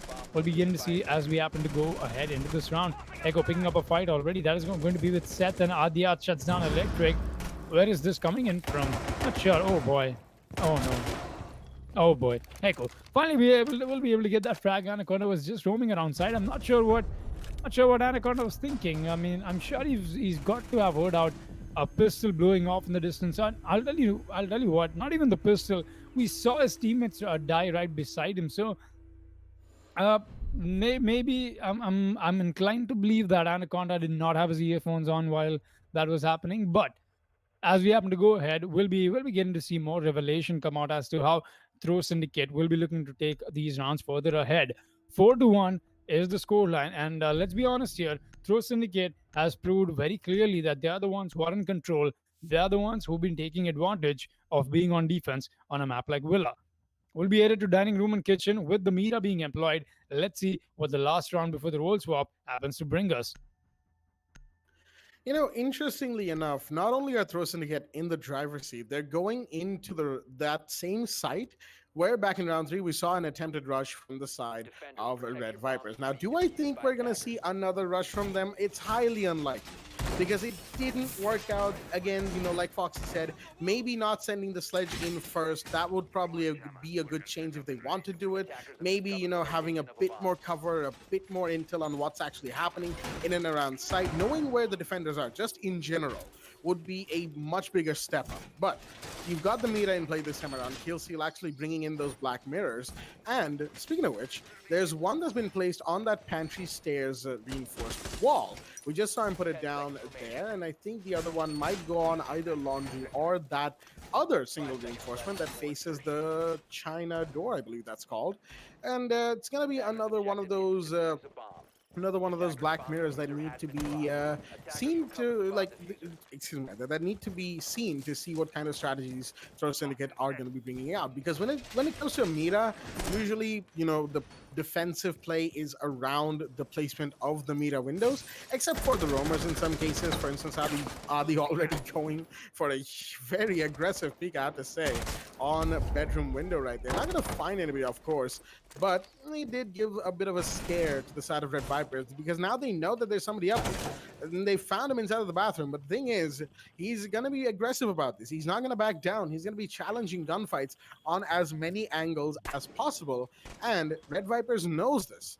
But do they know of these vertical angles that are being employed by the side of the defense? Well, looks like they do. A grenade's going to come out in the meanwhile. Kirsty just securing himself as Ali G will find Adi. That's the first drop and a much needed one at that, with the Jaeger off the board. But Noah C4 comes in from Killsteal to take a retaliation kill. That's Anaconda off the board once again.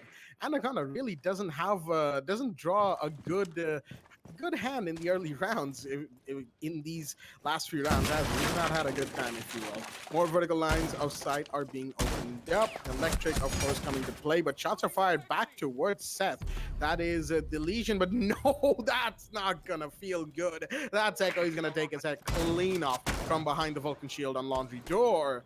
And at the minute 25 mark, we're seeing a 4 versus 3 come out, and another aggressive peek, this time by Cheesy Chimkin, but Killsy is going to find Surreal in the meanwhile. Verticality really seems to be something that Throw Syndicate is liking to emphasize on this round. That's the diffuser drop as well, that last kill. So it's going to make things a whole lot harder. Killsteal's going out onto the roam, and he might just find somebody. Yes, he will. The Jackal, you could see the panic in the way he started moving, but no, too late for Electric, as he will be the one to go down, and now it's all down to Ali G, the last man standing in this round. And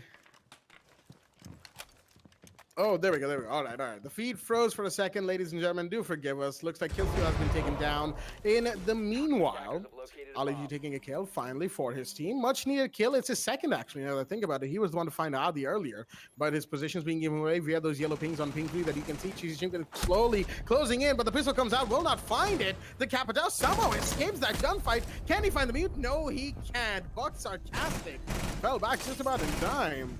Oh boy, that was a very messy gunfight right towards the end there. But even then, he managed to take the kill, much to his and his team's relief.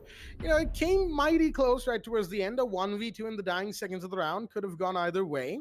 Ali G, maybe, you know, he could have played that a little better. It's really touch and go when it comes down to the wire like that. Regardless, ladies and gentlemen, the round history, of course, will not show how close the rounds went. It will merely show who won how many, and it is 5-1 in favor of Throw Syndicate, who are now on the attack with a gigantic lead, I have to say, going into roll swap. They have 4 whole rounds on Red Vipers right now. 1 round away from match point, 2 from the victory, while Red Vipers need 3 rounds actually. No, 4 rounds. I forgot my basic math right there. Just to equalize going in post roll swap. It's going to be a huge ask for the Red Vipers, and they're going to need all the help they can get. Hopefully, you know, they might do it, they might not. Again, you know, I'm one to never discount the possibility of overtime. Everybody who's casted with me and, you know, been in live streams with myself here, everybody knows that none of us here at the Esports Club can discount overtime quite as much, especially after that one infamous game that we have beaten to death as a topic over. So we're not going to get into that anymore, but Foxy knows exactly which game I'm talking about. Season 2 flashbacks right there. But round 1 will be underway. 5-1 is the scoreline, as Throw Syndicate are very close to winning this. Throw Syndicate definitely very close to winning this, Blackjack. Just the way we happen to look at them, they're looking more than just confident. And oops, I just dropped my phone. Excuse me. Anyways, coming back to the game. I believe that's where our eyes are supposed to be right now. Yeah, we've got 2 cracks and 10 players inside the lobby. So as just as we happen to go ahead from here, nobody picking any early fight so far, and just the way we happen to see RV come out, they've been very aggressive. Maybe that might pay off in the side of the defense, but there's a lot of rounds that they've got to go for the cover. Oh, Seth, he's made his way here. Awfully close, and he'll get a freebie. Yeah, the head goes down, and that's a double. Cheesy Chimkins, good night. That's 2 kills for the man to walk away with. Seth coming out to be quite the player for his team in the right place at the right time. A good rotate, knowing exactly when the Yash will be out for the reload. Took advantage of that moment and made sure he caught those double kills. Very well done. That is going to be a very, very sad day for the beginning of the attacking phase for the Jackal and the Yash, of course. Let's be very honest here. You still see Buck Sarcastic making his way to the side of landing. 3 versus 4, it could still happen. There's still so much that I see the side of the attacker still being able to salvage. But wait a minute, the Sophia has made her way past past the defender. I'm not sure how that is. This is not supposed to happen, but I think Electric is just playing this out voluntarily, not wanting to take this fight so that he can serve as a flanker later. But I think he should be going for the engagement. Just the way this match happens to go ahead. What if the Zofia is allowed to walk onto site while the teammates of Electric are just relying on him that nobody will be able to move in from the start of landing. So many confusions for me if you'd ask me right now what's going on in the comms, because I don't see any information trade-off happening. Everybody's just holding down crosshairs. Of course, there are people who are warming the bench right now from both the sides, and that means they'll be the ones on cams, but that does not stop any communication from happening. But Sarcastic, I think he's hurt someone, and that someone is the Legion who's going to go down. So Real goes down. Electric, like I said, paying for his mistakes, should have just stopped Zofia when he had the chance to. And now he'll be the one to fight her, and he'll lose that fight. No, he'll be winning it. Somehow the Zofia could not win that fight. To my surprise, I'm not sure how Sarcastic lost it, but he's still got Heko getting the double kill for himself. Killsteal gets one more, and what? Quite the round, man. Heko will be on the finish up as well. The Sledge doing so much work. The primary, not enough bullets, rips out the secondary and gets the kill onto the Maestro as well. A quick cleanup that has come out from them. And that'll be match point, in fact, for Throw Syndicate that they'll be mounting onto. Still, it's still a very huge letdown. I cannot emphasize this enough on how huge of a letdown Red Vipers has come out with their performance today. It's just bizarre.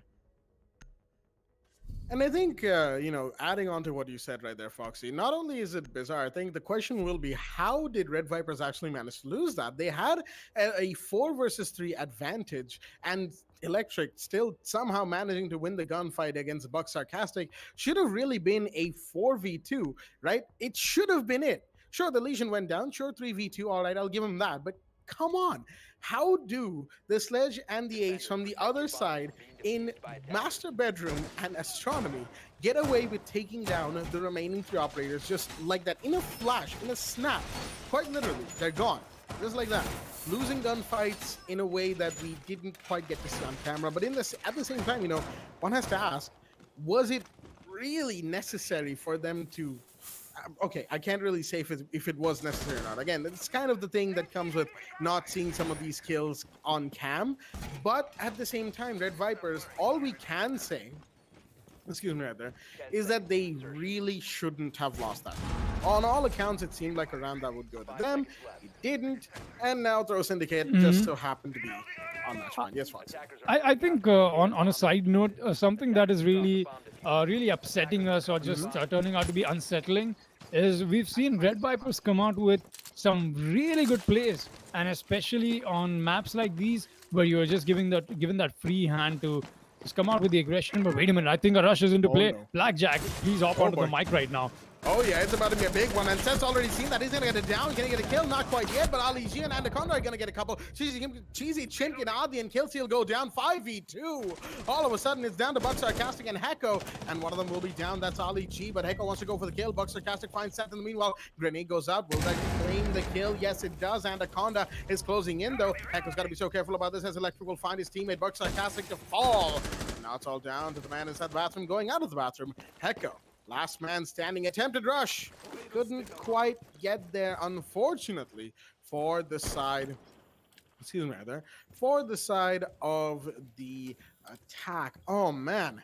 Throw Syndicate, they really wanted to do that, didn't they? On through the Fox window entry, and well, kinda that didn't really work out. I think the real issue was they didn't really anticipate where Seth would be on that landing area. That initial down and the bullets doing quite a bit of damage to the attackers didn't really help their case, if you will.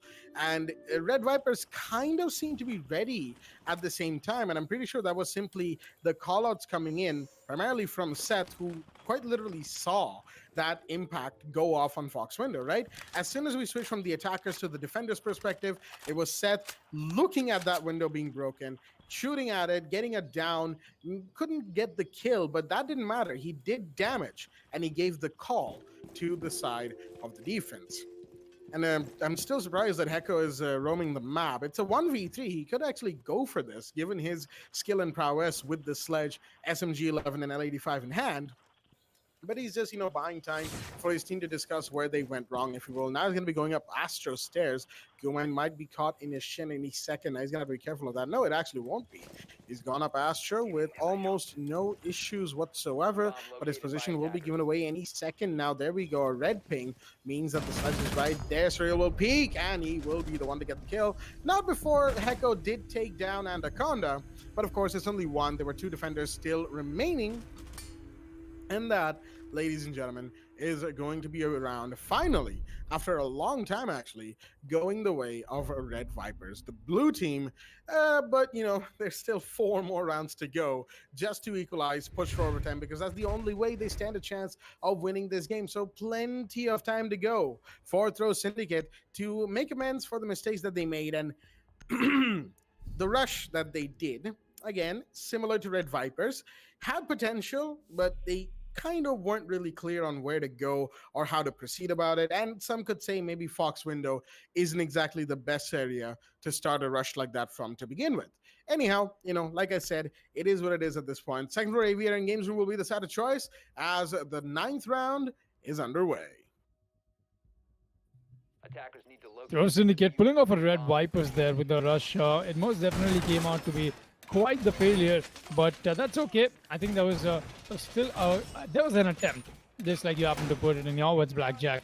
But coming back to a point that I was trying to discuss before the rush went down is the fact that I think the reason this match happens to be so hard hitting and just so unsettling is we've gotten accustomed to seeing Red Vipers come out with very good performance over the time. We've seen them, or let's be honest here, we've not seen them. We've been seeing them. This team has been one of the OGs of the Division 3 and the Division 2 teams that do have. They've always been, how do I say? They've been always jumping around these two divisions, not exactly staying in one for too long. They've been here for quite a while. They know exactly what the heat of this division happens to offer. And it's not like they always happen to come out with the best of plays, but today has been a little more unsettling than usual. Red Vipers, at least when it comes down to Villa, and knowing that it's a team that they most definitely know the play style about. Like I said, both these teams essentially do share the same demographic. That is, most of the players from both the teams are, of course, from Bangladesh. So they know exactly what they're up against. Are we going to get to see them make that push or make that little mount up and make that climb in the comeback is what I'm looking here to find out. Red Vipers, a very lackluster performance definitely from their side today. Will they be able to make it up as we happen to go ahead into this round further? Let's find that out. Round 9, of course, is underway. Seth coming in with the Vigil. He's gotten a little aggressive since the time of the defense. He wants to be finding kills. He wants to be finding and picking frags, of course. Won't be blaming him. Buck Sarcastic takes a goo mine. He's just going to be falling back and getting himself all prepped up. There you go. He'll be a little more flexible to just go in with everything. There we go. The push will come in eventually. Electric not wanting to play the hallway, at least not yet.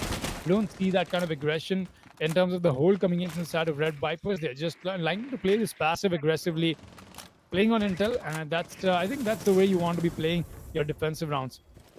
Zulma breaches are coming out. That is going to put Electric in a little bit of a bouncy position. Oh, he's gotten too close. Is this deadly enough? Oh, Buck Sarcastic. He's going to get a double peek down. There's no place to be for the man. Jaeger happens to take the fall as well, but there's a quick refrag right back from the Whistle as well. Make that a 4 versus 3 back into effect. With the attackers not being the lucky ones, RV will make sure they get themselves another one, but is that going to be kill steal? That is, of course. Seth goes down. That's the equalizer that they needed so direly. Cheesy Chimkins up on this little peak that he might be able to find Anaconda, and yes, he will. Look at that kill coming in from him. Very good peak from the Twitch. Cheesy Chimkins take advantage of the situation and takes matters into own hands, but kill steal, he's already sticking the plan.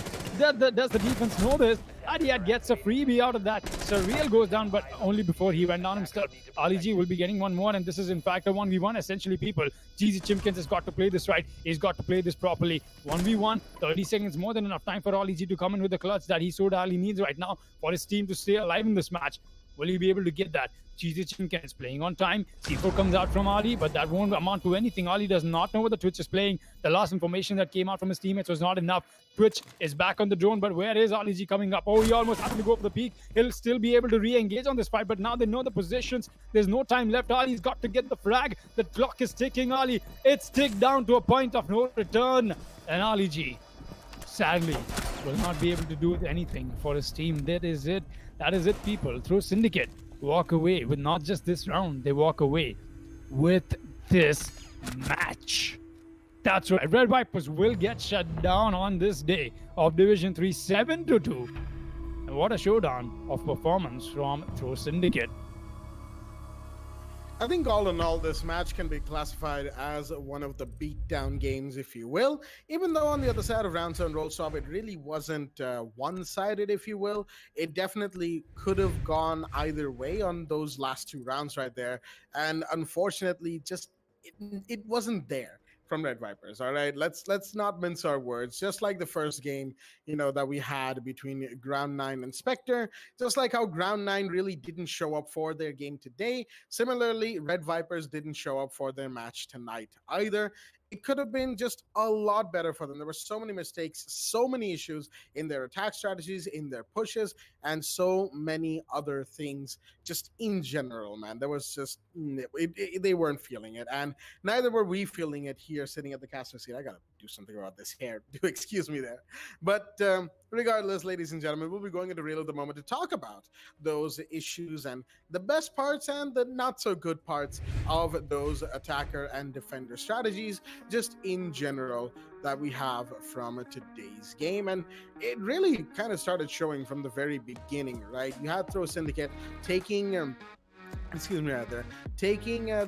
first round. It was a fairly cool first round from them. Round 2 went the way of Red Vipers, primarily because of good positioning and understanding where the defense was at nearly all times, right?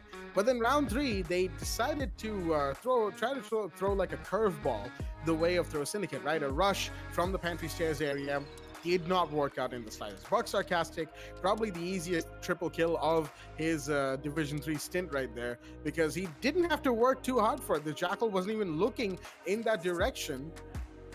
The Mute came in, completely cleaned up on him. And then, of course, it was round after round from then on in for the side of Throw Syndicate, going all the way to round 7 from round 3. They did not lose a single encounter, if you will. It came close. Some 1v2s and 1v3s were definitely there. But at the end of the day, Red Vipers just making not great decisions, not great choices in how they were supposed to peak, how they were supposed to play around the sort of situations brought to them by the defensive side of Throw Syndicate. Multiple rounds, we saw them, going for very odd peaks, almost terrible positioning, if you will, that kept getting them caught out over and over again. Although I will still say Buck Sarcastic on the Zofia on the other side of roll swap definitely could do with a few improvements in his overall gunplay, if you will, as as evidenced by that clip against Electric right there. But of course, it's no slight against the man. He was doing good support for his team. And this round 7, just in general, is a huge question mark for us, even now in Reel of the Moment, as to how did Red Vipers even lose that round to begin with. They then did proceed to take a round 4 themselves, going into Trophy Statutory again, and it was a demonstration of how they really should have been playing. Your roamers are aggressive, yes, but you hold back and play the utilities, play cover for yourself. Although it did sort of help that Throw Syndicate, just like Foxy said, pulled the Red Vipers by trying to rush into sight right there. So, all in all, there's plenty of arguments and counter arguments about how this match could have gone. But at the end of the day, I think we can all agree Red Vipers need to look at a lot of things: their information gathering, their coordination, and their gunfight selection, and just overall their gunplay, if you will. Not looking too great going into week 2 of the Pro League. But of course, this day 3 of Division 3 ain't quite over yet, ladies and gentlemen. We've still got one more match to go, and that is another one that we're quite excited for. D3 Space going up against Zendaya Fan Club on the map of Clubhouse, and we will see you there with that match on the other side of this short break. Stay tuned.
We head for the sky, it's alright.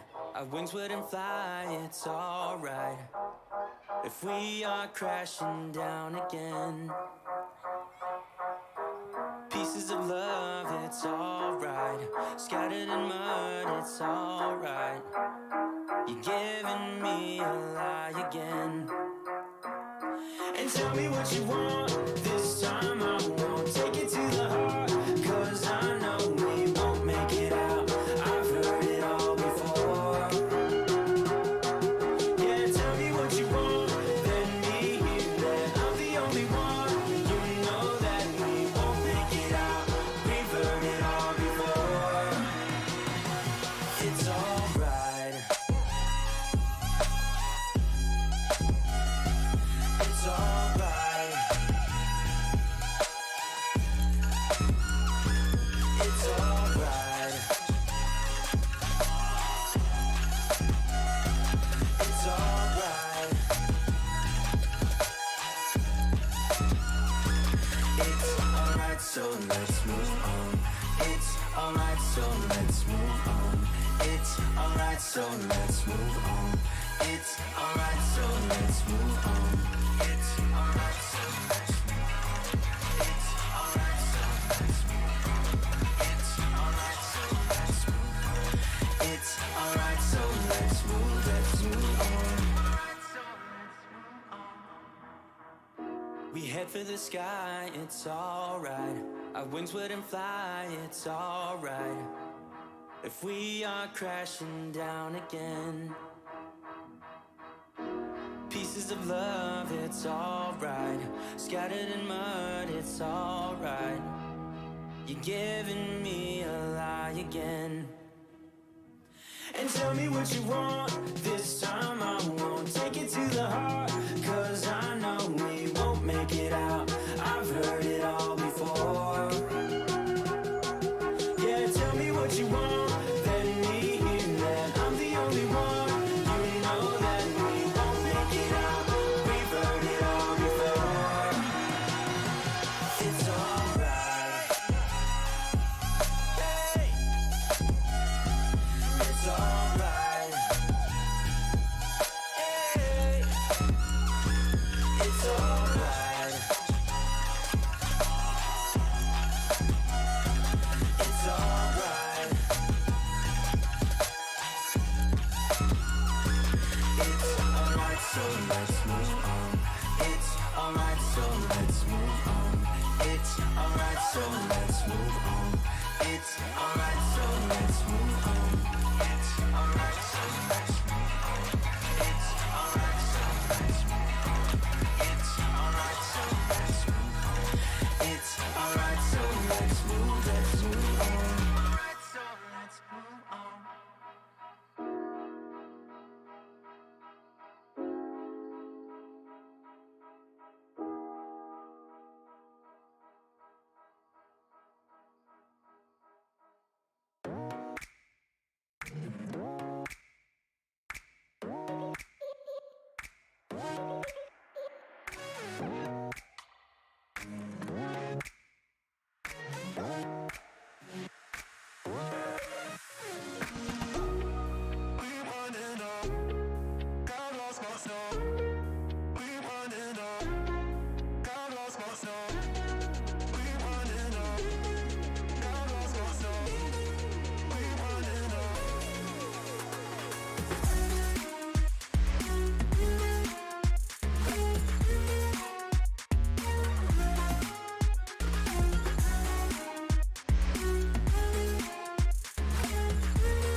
Alrighty then, ladies and gentlemen, welcome back to the WD BLACK Esports Club Pro League 4 Rainbow Six Siege, supported by Ubisoft and our broadcast partner Booyah. I'm your host Blackjack, and joining me is my co-host Foxtrot, and of course our Amanizen, as we are here for the third game of Day 3 of Division 3. Plenty of threes in there. For Season 5 of the Pro League in its second week. That is right, the final season already starting week 2 with the final game of today. Zendaya Fan Club taking on D3 Space on the map of Clubhouse for a bit of a change, and never thought I'd be actually saying that, but it's been a Villa day, so Clubhouse, I guess, in this case, technically is a change of sites, if you will.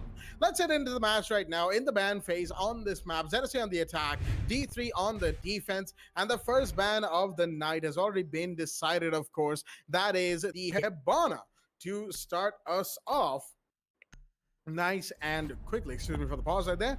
Thatcher Band will follow from the start of ZSC right there. And no surprises once again, given that, of course, with the Hibana band coming in, the Thatcher band will also come in, and most likely a Kaid band will as well. Nice and quickly as the timer ticks down a little slower than usual. ZSC taking some time to make this decision clearly. And they will ban, let's see it.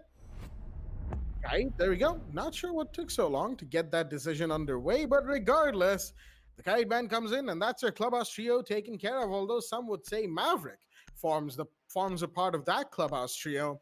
Hibana can sometimes be swapped in. It's kind of interchangeable, kind of not at the same time. D3 Space will decide to ban the Melusi and, excuse me right there, get things done and dusted nice and quickly. Ban phase has been taken care of as Hibana, Thatcher, Kaid, and Melusi are your bans here for the night. And we'll be going into round 1, Basement Church and Arsenal Room nice and quickly. But before we do, let's have a look at both the rosters that are here in the lobby for us today. From the side of ZFC on the attack, we've got Boom, Sergi CT, Cypher, Gangster Mixter, and Fragger. And from the side of D3 Space, we've got AXH, Abuakil, Kakashi, Whiskey, and Executor. Basement Church, like I said, will be the side of choice. A 6-pick comes in from Kakashi out of the Vigil into the Capcan as the first round will be underway. But before it is, I've kept the man from the mic long enough. Foxy, how do you think about this match that we've got on hand? Just from the operators that are coming off, I can say it's going to be a spicy one. We've got quite the lineup. Look at this. Capcan being brought up, and quite a while I've not seen this happen, especially not on Clubhouse. You happen to see Capcan being brought out, especially when the side happens to come out to be Church and Arsenal. It's going to be an interesting match, that's for sure. But let's see what D3 Space has to offer, except for just the Capcan. We've got the GS9 brothers coming in, of course, the Jaeger and the Bandit. We've got AXH running the Legion. That's going to be a trap meta into effect. And Abu with his smoke canister to make sure he comes in with the denial himself. Let's see what Abu Akil will be able to bring out, though. But coming back to what ZFC happens to, or what the roster ZFC happens to bring out, it most definitely is very interesting itself. We've got, all right, do I call him Boom or do I call him Born? It is, of course, Boom. Pretty sure it is Boom. We've got Sergi, we've got Gangster Maester, Cypher, and just the way I happen to look at them, they've got running 3 soft breaches, and two of them just running the Maverick and the Ace. Very good operators, if you'd ask me, when you want to be bringing out that versatility, especially on a map like Clubhouse. So let's see how things happen to go ahead from here. Executor, I think you wanted to go for that. All right, somehow that name is drawing so much more attention to me, because at first glance I thought it's Executioner, but then when I really looked at it, it's Executor. So it's just a cute name, I guess. We'll be going ahead from here, just out of that little conversation and something I didn't want to talk about. 2 minutes into this, very, very standard stuff. Scouting for information on both the sides of these teams. They're looking to see what changes that they can make for themselves. And as we happen to go ahead, we'll be seeing that breach come out from the side of the attack onto the kitchen hatch as well. That's enough work being done already. Whiskey trying to make the push here. Might as well be able to pull out something interesting. Let's see if we'll be able to or not. As we happen to go ahead with the 1 minute 30-second mark, I've got top breaches coming in and whatnot. The top row control already taken away from the side of the attack. And this has been quick, or this has been at the same time a little slow and maybe getting a little obsolete. 10 people left in the lobby. No lives lost so far. That only tells me one thing. That the last minute is going to come down as a bloodbath. There you go. Sergi CD starting off that said bloodbath with the first one to go down will be Executor. Quite ironic with the name that he's happened to spot. He'll be the first one to go down. Let's see what the rest of the match happens to show us. 1 minute left, and I offer the mic back to you, Blackjack. You know, something that I have to say, Whiskey is still on the prowl. We saw him on top floor just a second ago, and he can make a big play right now. Coming down the main stairs from Master Bedroom, he could find a couple on bar. There are a few there, 2 for the time being. Those 2 could be in for a helping of trouble. Sergi CT, there we go. He's going to go down alongside Boom, not knowing that the bandit was on the prowl, if you will, on the flank. There's going to be a big drop for the side of the attack. 2 huge bodies taken care of, but Fragger and Gangster Mixer in the meanwhile are going to be going in through blue. Gas canister comes in from a walk kill. That's going to deny that push for the time being. Fragger takes a bit of damage as the seconds are counting down. Kakashi finds one, but Gangster Mixer finds him. That's the refrag, but no, the cap can trap down Cypher and takes a chunk off of Gangster Mixer right there. Not a good look, as the Ash is now the last man standing with no time and no plant. As the defenders, D3 Space will take round 1. Very unfortunate.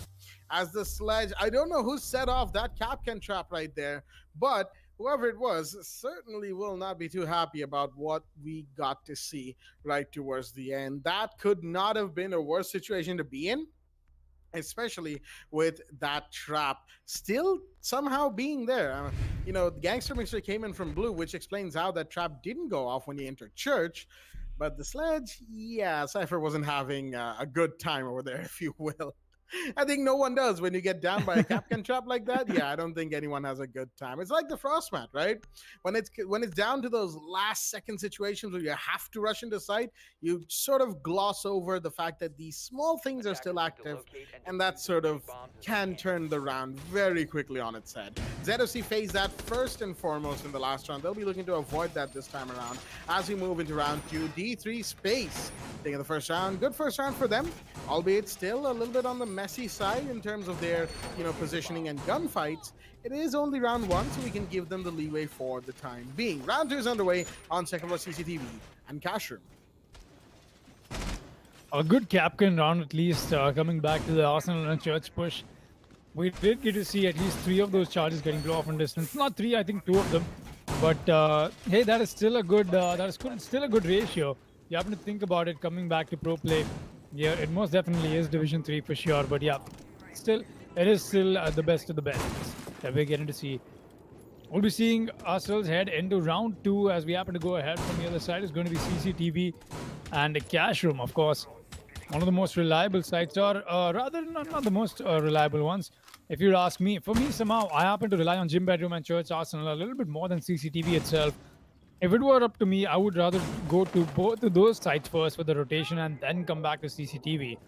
It is one of the most highest placed sites in terms of how you happen to see rank play come out.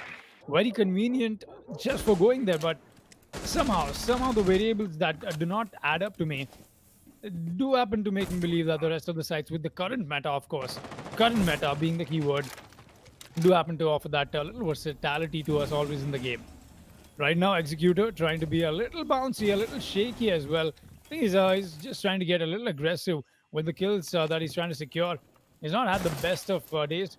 Whiskey might just get taken away here, and he will be. This was a mistake that you should not be doing, people, because this has become quite readable, quite predictable. You have somebody on the side of the window as well. You will get taken out, and that angle happens to work in the favor for the attackers somehow always. Of course, that probability does come into their advantage. But as we happen to go ahead, the rocket push is coming in. Cypher, so many missed shots. The railings are taking so many of them. In fact, if you'd ask me, he'll still be able to go down, and that'll be Kakashi walking away with the frag. 4 versus 4 with a minute and 20 remaining. Oh, we seem to have lost Foxy right there. I'm not sure what happened. Some technical difficulties from our end, people. We do apologize for that. But regardless, Kakashi right there managed to get that kill just about. Cypher could have had him even after that nade throw. So I kind of understand where Foxy was going for there, but no, should have been looking at the stairs, not at the drone, as Gangster Mission will come in and take a double completely free of charge. And that's not going to look too good for the side of D3 Space. They've lost a lot of bodies right now, and they need to make up for it stat, because if they don't, it's not going to go well. AXH almost could have had Gangster Mixer right there. Didn't have the angles quite, and somehow the Ash is getting away with this. Executor will also miss his shots onto the Ash right there. Now the smoke grenades are coming in to cover for the planter as Fraggers from down below trying to find the Jaeger. Can he do it? Not quite. He does actually, and AXH's C4 found boom. Gangster Mixer came in right at the end to finish off the round. A little bit chaotic, but this time around it was the push from ZFC that finished off, excuse me, right there, this side of the defense. Unfortunately, a little bit too scattered, a little bit too discordant, if you will. That defense right there could have been a little bit better, a little bit tighter, especially with some of the mistakes being made on peeking, Maverick lines of sight. Some stuff that you probably shouldn't be doing, and just overall emphasizing on maybe the wrong things at the wrong time. So just some of those small things that started to add up for D3 that they need to look at and need to sort of nip in the bud as it goes along. Now, of course, the early game equalizer is into play. Round 3 will see us go 1-1 in the scoreline as we are headed back to second floor CCTV and the cash room. Second floor CCTV and cash room is of course going to be the site. Back at it again. That was a good run from ZFC. Let's be honest here. Good control that we got to see them take on the side of Rafters, especially with that nade play coming in from Cypher. Alright, let's be honest here. Cypher did not find himself in the best of positions after he happened to use the nades. It did go down early, but it was still a good attempt that we got to see. Burning out the ADSs and whatnot. And that little locality is what was the challenge I saw at the start of the attack phase, which was tackled very efficiently. We go ahead from here. So we'll be kicking ourselves into a little bit of a power play mode, most definitely so, because as we happen to go forward, so it's going to be all of these attempts from both the sides of these teams just to get better and better. And who will be the first one to get match point? Who will be the first one to win this match is what I'm here to find out. Kakashi. Once again, back with the mute, he'll be playing on the side of the Raptors. It got the Mozzie drones coming in, and that's why. Look at that, the Pest eating one of them away. The attackers themselves take that away from the side of the defense. Don't want the Mozzie to take away one of your drones, of course. And still got Kakashi running this little bit of an angle that he's got for himself. That is, of course, from above. Whiskey with an angle from bottom, and a one-tap follows people. Oh, look at that. That's the second one-tap that we've gotten to see. And that was nobody else than Gangster Mixer going down on that tap. What a crispy shot. Sure, Eisen would be able to gladly clip that for us to take it into the highlights later. But that is the second one-tap that we've gotten to see on stream for today. So quite the spicy shots. Along with that, there's two more that just came in, people. That was, of course, the refrag quickly enough done from the side of the defense. Leaves the ZFC in a 3 versus 4 with only 1.5 minutes left. Cypher going for a bit of a peek onto Raptors on Garage. That's the mute up there. Kakashi once again facing off against the same opponent that he did the last time they found themselves in this tango. But of course, it's going to be maybe slightly different than it was the last time. Surely Cypher's position already is, but searching CT, he's going to see the breach coming in from the ace. He's going to do a bit of pre-firing and whatnot. Get a couple of kills for himself if he can. Primarily, Kakashi on Rafters is going to be one of the ones that they really need to and want to emphasize on. But you have to keep in mind, Executor on red stairs. You still have the smoke, Abu Akil inside of CCTV. So many areas that they need to watch out for as they make this entry happen, or at least try to make this entry happen. They know some of the positionings from the side of the defense, and there we go. Cypher pushing in, finding that kill, much needed right there, as the grenades will blow up. Not going to find anybody off of that, but you still have AXH from down below. He could be very, very vital right now, very fatal, in fact, for the planter if they are not careful. Cypher pushing up. You gotta be careful with the smoke, but Sergi is gonna go down to AXH in the meanwhile from down below. Huge take right there. And that's gonna be another one off the board for the side of ZFC there at the disadvantage yet again as Boom falls in, sees the Jaeger, can't get the kill. He's gonna be down and taken care of, and that's a 1v3 all down to that man. Cypher, the last man standing, takes one. It's his triple. Can he take any more than that? Not quite. Caught on red stairs, the Jaeger. He's gonna damage Cypher, running through everything. Will still somehow find him. It's a quad for the man, and he has the diffuser right now. He could cover the plant, and looks like he will. Inside of Cash, AXH, does he have an angle on this? He doesn't. He needs to hurry. Does he know the plant's happening? He does now. He's rushing for it, but the plant's off. Cypher, it could be his ace. It could be the big clutch for the man. AXH very much apprehensive about pushing it aside. The Mozzie put into a position, even though he has more health over the sledge. It's down to positions. That could have been it right there. Cypher, and the wallbang will come out right there. AXH, he probably heard the sledge, the character model, make a bit of a sign of pain right there and decided, you know what, I'm gonna do it again. And he did. Getting the wallbang, getting the sledge, getting the counter defuse. D3 Space will take round 3 over the back of that beautiful 1v1 clutch right there from the man himself, AXH, from down below, coming up from Garage.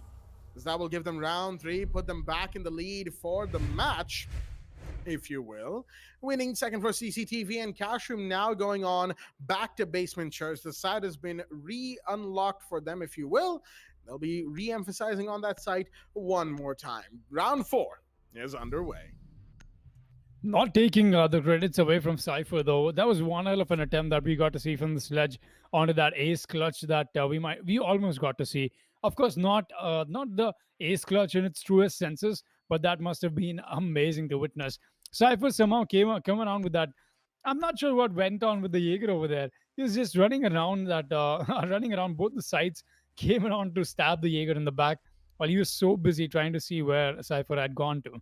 It's a little comical moment inside this match, but it most definitely was an amazing attempt of a clutch. Not enough though. AXH made sure he got the better of him. Very well done, knowing, and I think coming with those free fires, with those wallbang attempts was a good move, especially knowing that, hey, it's one of those places that the attacker could be on. You want to take those chances for yourselves, and I think AXH took it, and he got himself a nice clutch. The 1v1 that he needed, that was, of course, his double to pick off in that round, but that was more than the double that he got for himself. It'll be the double rounds that the 3 team space will be able to pick off because of him. And now, it's for round 4, underway. Let's see what happens. 2-1 is, of course, the score line. So we have to go ahead from here. It's slowly it's slowly starting to reveal exactly how these players happen to come out with their plays, and it's making me guess a little bit more as to what we begin to see. But Kakashi, oh no, my man, getting caught off at the wrong spot at the wrong time, if you'd ask me. Sergi CT does not waste any time and gets that head clean off. Captain will not be influencing the round, and that was, of course, an attempt of a trap being put down, or attempt of a spawn peek. I'm not sure. I'm very sure. I think that was, of course, the trap that he was trying to put down. But drones very well placed from Sergi, I believe. That information came out from somewhere. There's no way the wallbang would have come in with the pre-fire that he tried to make, just like that. So, once again, do not underestimate your opponents, people. Stuff like that will happen all else to you. Sergi CT coming in with the breach. That's not the best of breaches to be doing. Could get his head lost while he's still busy getting that breach done. But wait a minute. He's actually going to be getting this entirety of the wall open. Not going to go for that side breach of a wall for that crouch peak that he wants to be making. There's a very good reason why you happen to go towards a side, because then you have insurance as to somebody pushing up from that main wall. You have little holes to just watch if somebody happens to come out with that aggression from the side of the defense, of course.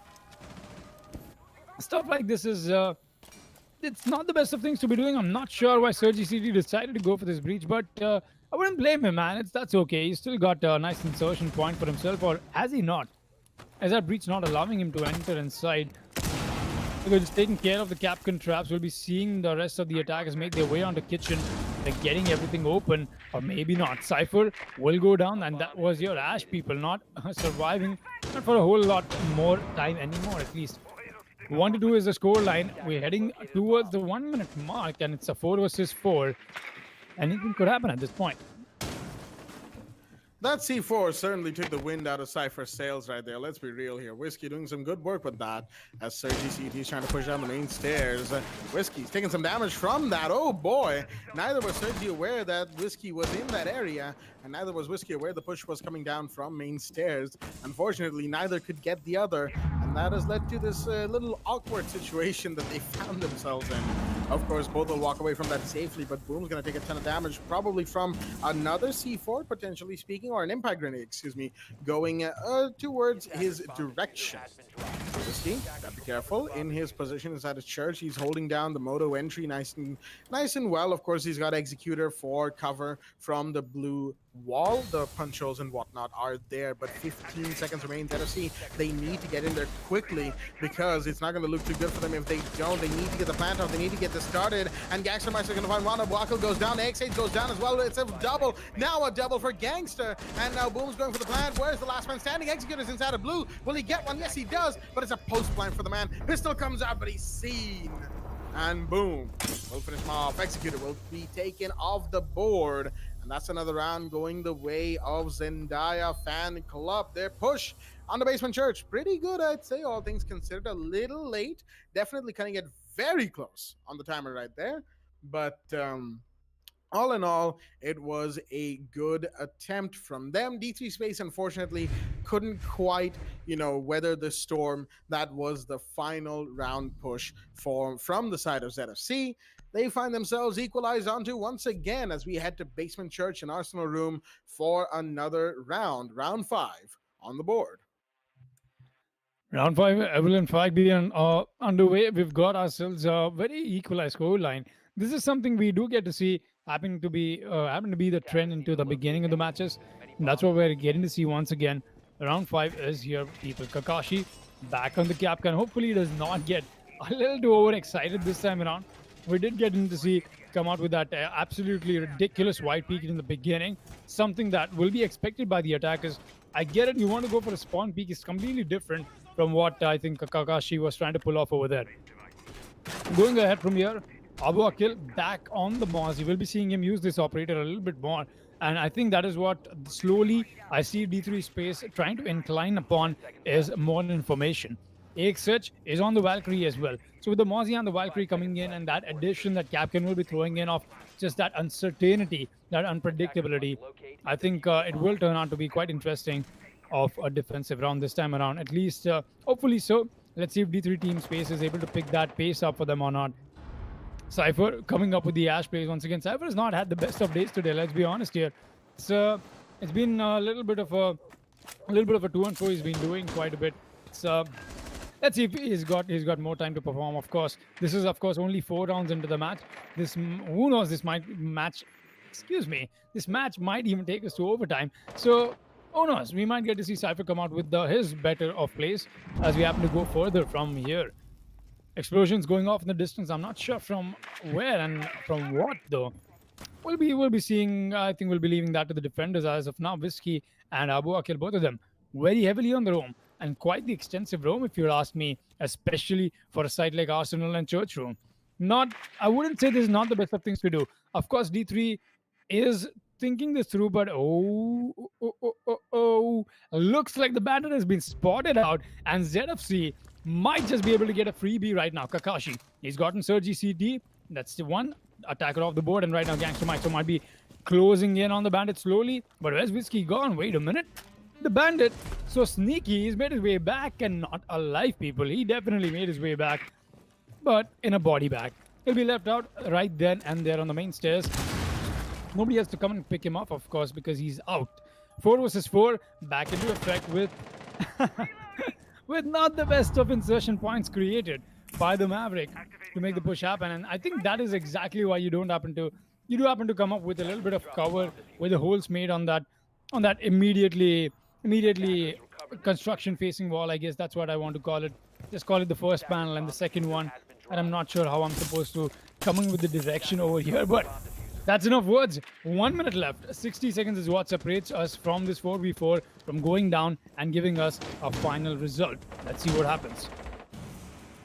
Kitchener's Breach being taken care of, a little bit messy, albeit from the side of Boom. Vertical lines aside are being opened in the meanwhile. Gangster Midas has also gotten a friendly drone with a skeleton key right there. Small mistakes, of course. Hopefully that doesn't impact the intel economy too much, if you will. Fragger free-firing away on Moto. Needs to be careful, but AXH, his C4 is going to find Cypher. Huge drop right there, as that's going to be the Ash taken care of. A big kill once again. But mind you, Cypher was down for the last round as well. And even then, ZFC managed to make the round count. Gangster trying to go for a bit of a prone peek on Kitchen Hatch. Excuse me right there. Not going to get that, unfortunately, as this 3 versus 4 is balling down to those last seconds again. ZFC, they like their last second push. This Boom's already in. Wait a minute, he's planting in Deep Arsenal. Is there cover? Kakashi, he's not going to get the planter, not anytime soon. 3v3, C4 goes out, but no, they've been down, actually. We didn't quite get to see it because the information boards weren't loaded in, but the Capcan just about managed to get the planter down. Boom. Oh boy, oh boy, oh boy, oh boy. The plant didn't quite go off, and D3 Space just about managed to deny it right then, right there. Oh man, Basement Church will go their way as we'll be headed to second for CCTV and a cash room. What a round, I must say. All things considered. And this is something that, of course, we've been meaning to talk about for a while now, i.e. ZFC's insistence on holding off from the push until the very last second, like 15 seconds, 10 seconds remaining. But unfortunately, especially in situations where you're equalized or in the disadvantage in terms of the body count, waiting that long will not work. You need to equalize or take the advantage as soon as possible. If not, then that kind of a push, unless your gunfights turn out to be really good, will never work. And ZFC saw that, pretty much firsthand in the last round. So, some mistakes were made. Hopefully, they can learn their lesson and move on from that round going forward. Round 6, the last round before Roll Start, will be underway on second floor CCTV and Cash Room. A side that has seen plenty of back and forth between both of these teams, and I'd say it's kind of fitting that we're here before Roll Swap comes into play. Role swap coming into effect, of course. This is going to be an interesting one after this. After this round is where we'll be headed to in the second half. And like I said, the first half so far has been very unpredictable. It's not letting me decide as to where we are headed to, just in terms of how these few rounds have been. But ZFC, they've been coming out with a decent amount of plays, at least being able to get those 2 rounds squeezed into a defender favored map like this one. It's going to be an interesting outtake as to what happens, especially in this round. Gangster Mixter, he's come out with the Montaigne pick. Quite interestingly, so it's going to be one hell of a take for the Raptors. It's going to be all the while more easy, if you ask me. Pusher is coming in any moment now. Executor watching on the main stairs. That is, of course, the metal ones. Not got Gangster Mixter going for the push. He's spotted somebody out. That is, of course, Whiskey. Selma breaches are coming in as well. There's so many attackers right now closing in on the position of the Bandit. Pre-fires galore. The Bandit still makes his way back and quite alive so. Back on the site. Just able to dislodge one of the defenders. Just able to scare away one of them. That's very well done if you'd ask me. I still got Kakashi being able to walk away with the frag of his own. Fragger goes down. Gangster Mixer takes some damage of his own, but he'll rip out the pistol and say goodnight to the mute. Kakashi will not be alive anymore. 4 versus 4 and back into this little refrag game that we see both these teams happen to engage in at the middle of the round. This time around, I think it has come out a little quickly enough, and I think it has set a precedent as to where this match is going ahead with the spacing. AXH looking to find anybody from the hatch, and Whiskey is actually come around from the oil pits. This might be the angle that he might need to work, because the Rockers control has been given away. Getting a kill or 2 from this angle might just work out for the Bandit. Let's see if he'll be able to walk away with one of those Cypher. Rechecking this angle, he might just be able to find him. Yes, he will. Very well done. The Ash does find a freebie onto Whiskey. But as we happen to go ahead with a minute left and the breach is coming out, let's see what happens.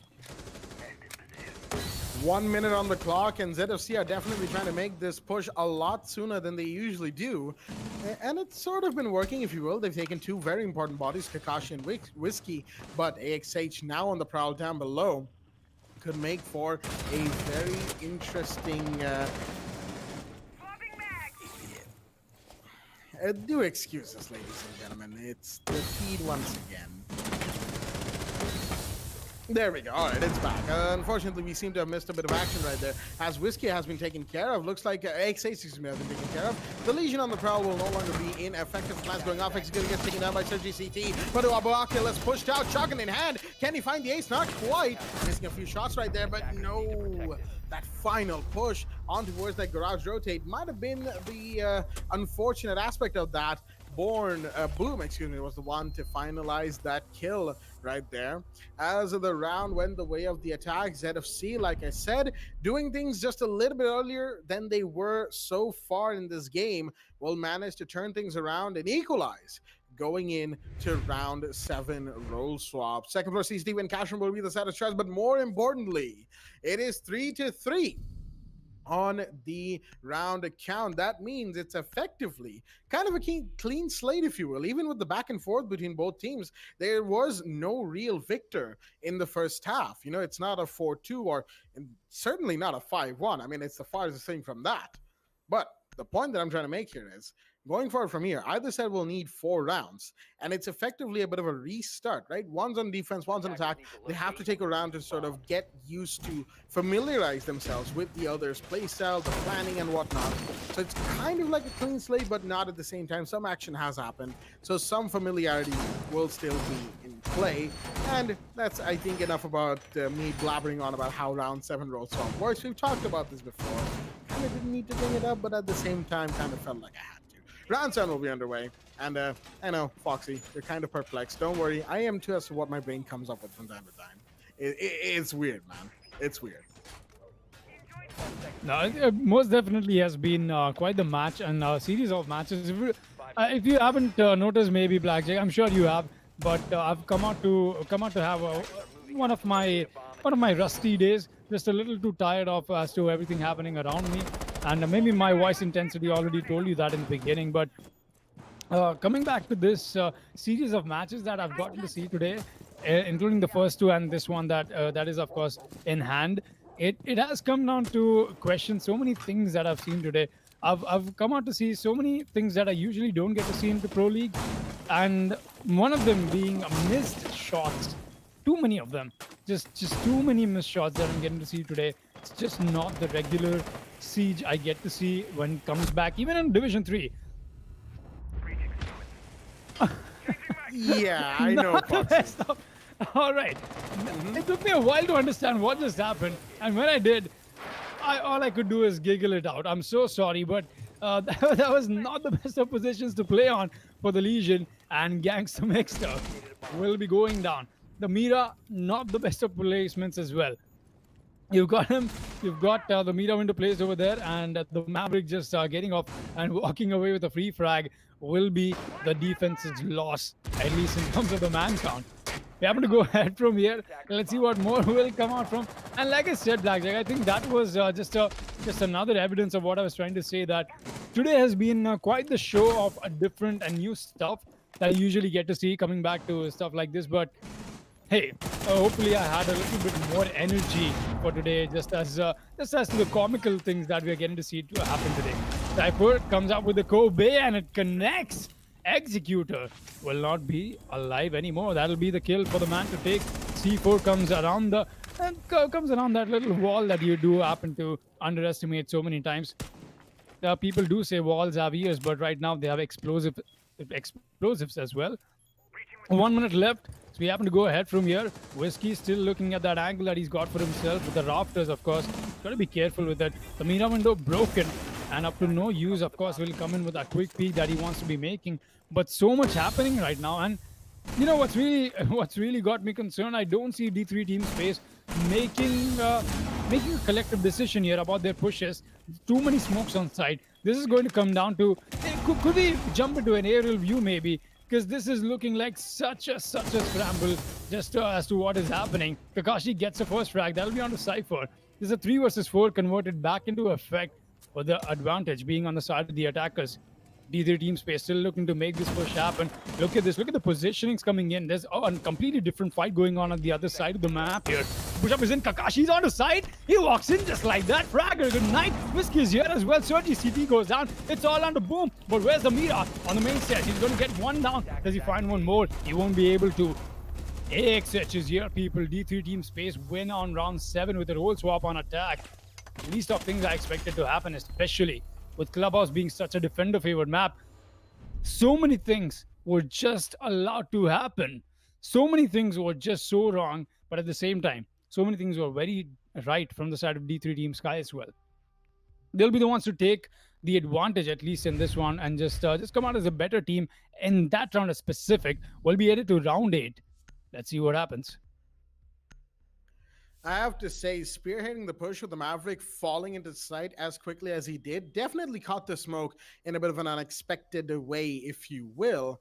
And I don't think the side of ZFC were quite banking on that happening as quickly as it did. Regardless of that, of course, we're going to be moving into round 8 now. Basement Church and Arsenal Room will be the side of choice as Zendaya Fan Club. Very interesting decisions being made in the last round, and not least of which was, of course, that meter window placement that we got to see that stunned both Foxy and myself here. You know, we were both caught speechless. Like, what? Main wall of CCTV and a meter window right there?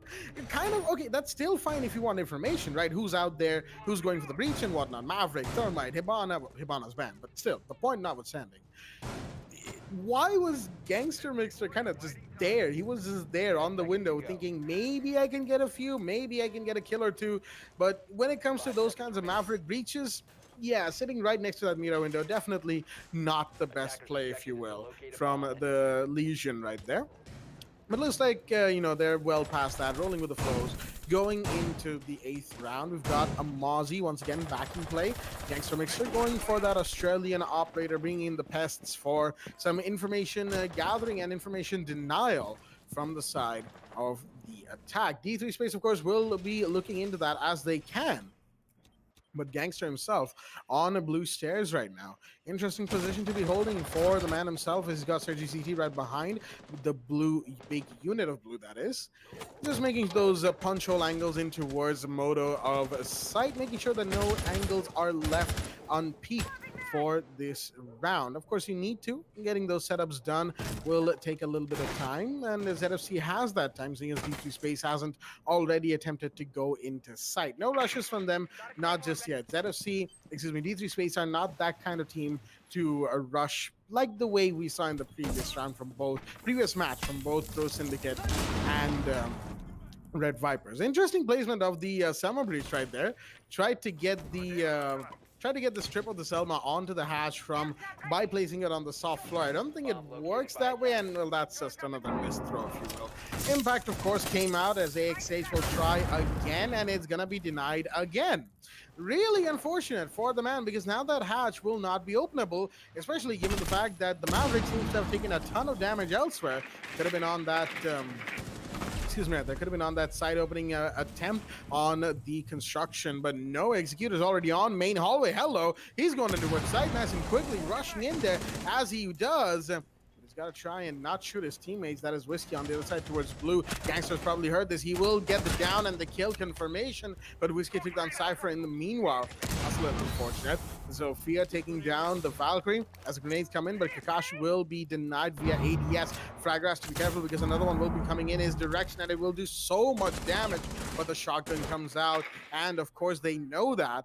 So D3 Space can't exactly afford to push through from here. Gas canister goes in, mixing with the smoke grenade of the attackers as Sergi CT finds Whiskey in the meanwhile. Another huge drop with the Zofia gone. Now 30 seconds on the clock as the attackers are kind of grappling with the situation they've been faced with, but no Fragger.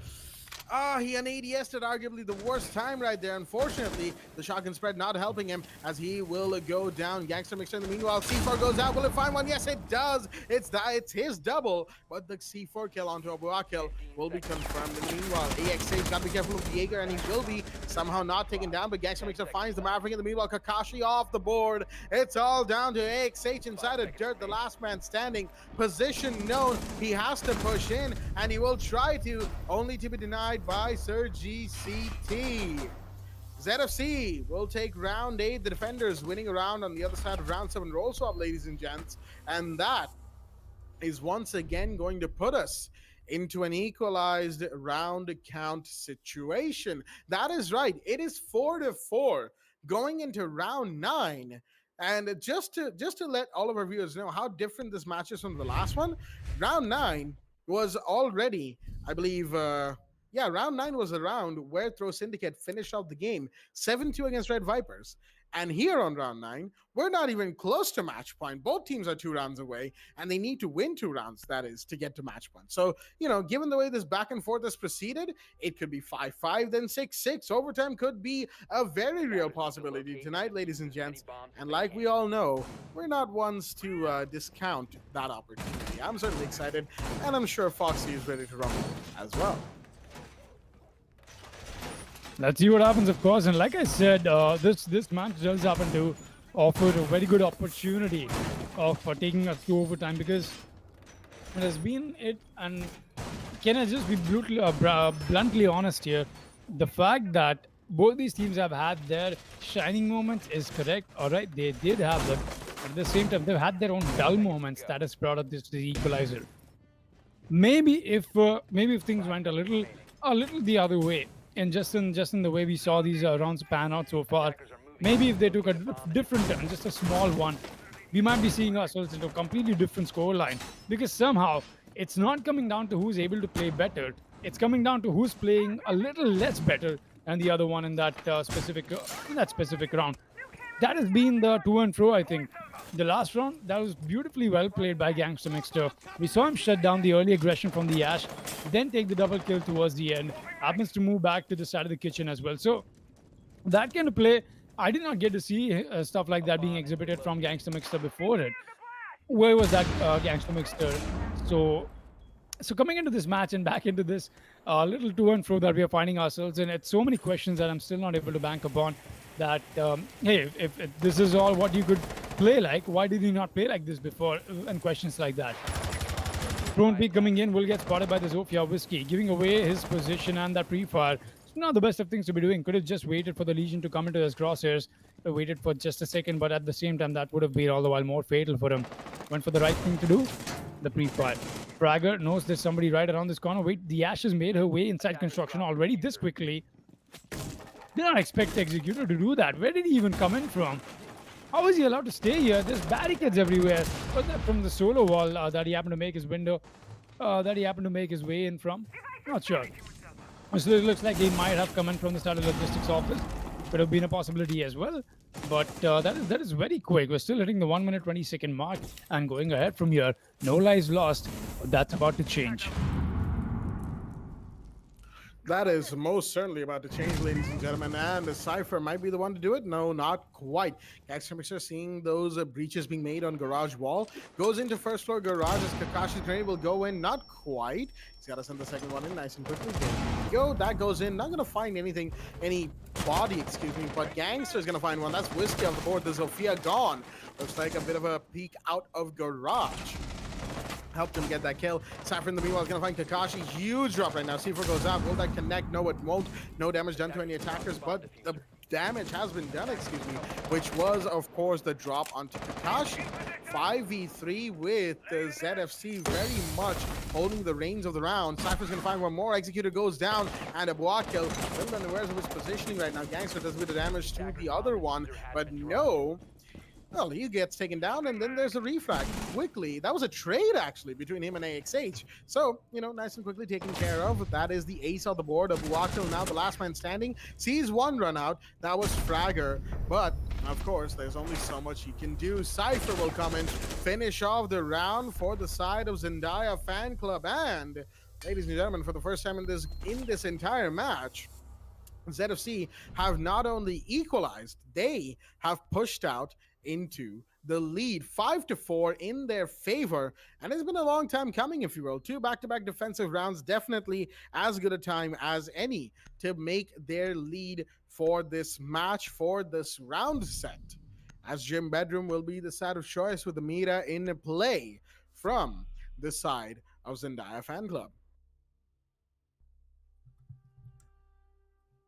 That is right. ZFC coming out to be a little bit on the advantage right now.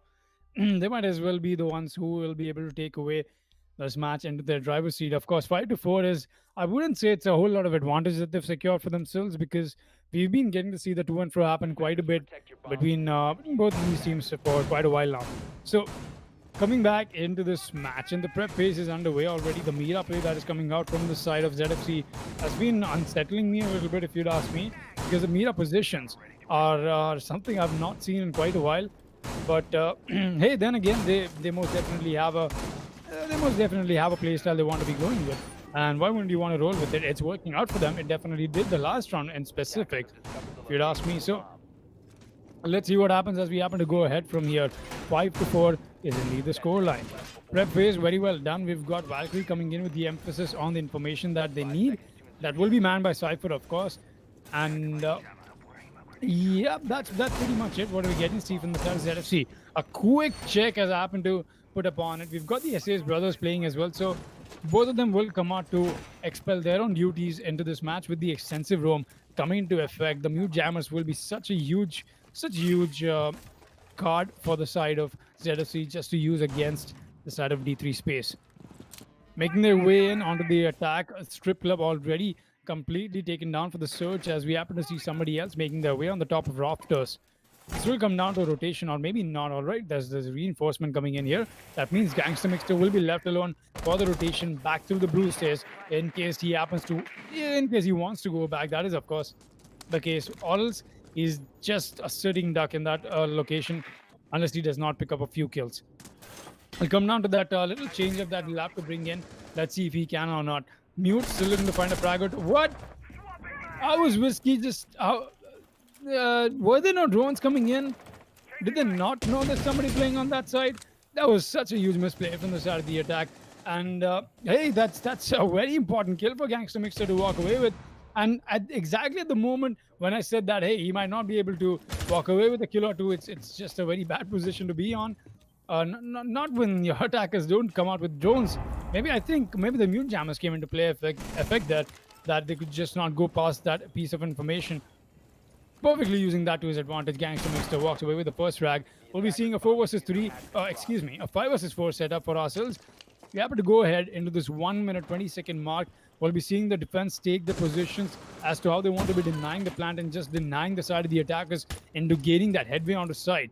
Let's see what happens. A minute is left. Anything could happen from here on into this round.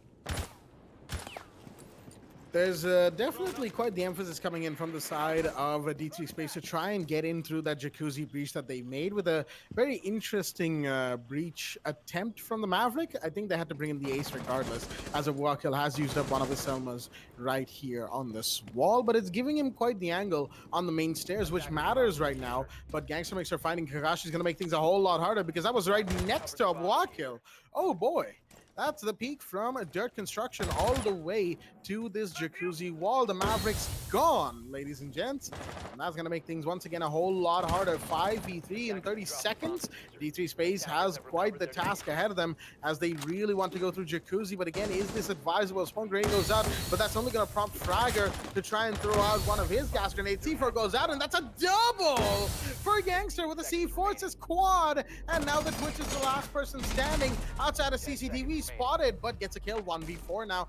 The mute could make his ace right here, and now Gangster's gonna go for the run out, and there it is. The ace comes in for the man himself, Gangster Mixter. And I believe we got most of his kills on the on cam as well, so that's gonna make for quite the round indeed for the man.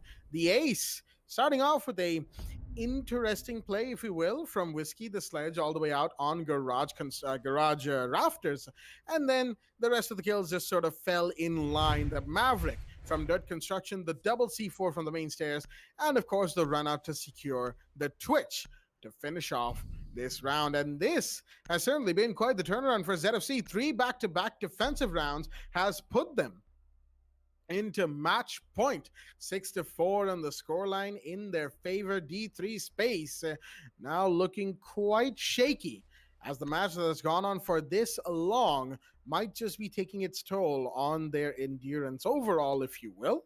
Even though, we've seen them go for longer, so maybe it's a mix of other things. They've definitely not been playing at their best, and it's sort of gotten a little worse compared to where they were when they began at the very beginning of the match itself. So maybe they can bounce back from this. Maybe we still might get to see overtime, but the way ZFC is playing might indicate this match could be over quicker than we expected. It most definitely will be interesting to see what ZFC will be bringing out, especially into this match. And once again, for everybody out there, apologies for me just rolling over my own words today for some reason. But as we have to go ahead, apart from that, putting that topic aside, we've got ZFC coming in with 2 good rounds and very definite good rounds. Let's be honest here. The last 2 rounds from ZFC were just pure display of skill, especially from Gangsta Mixter. Essentially, he's the man who got those 2 rounds in the victory bag for his team.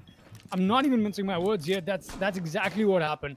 The man coming in with the triple kill, that is the round before this one, before the last one, of course.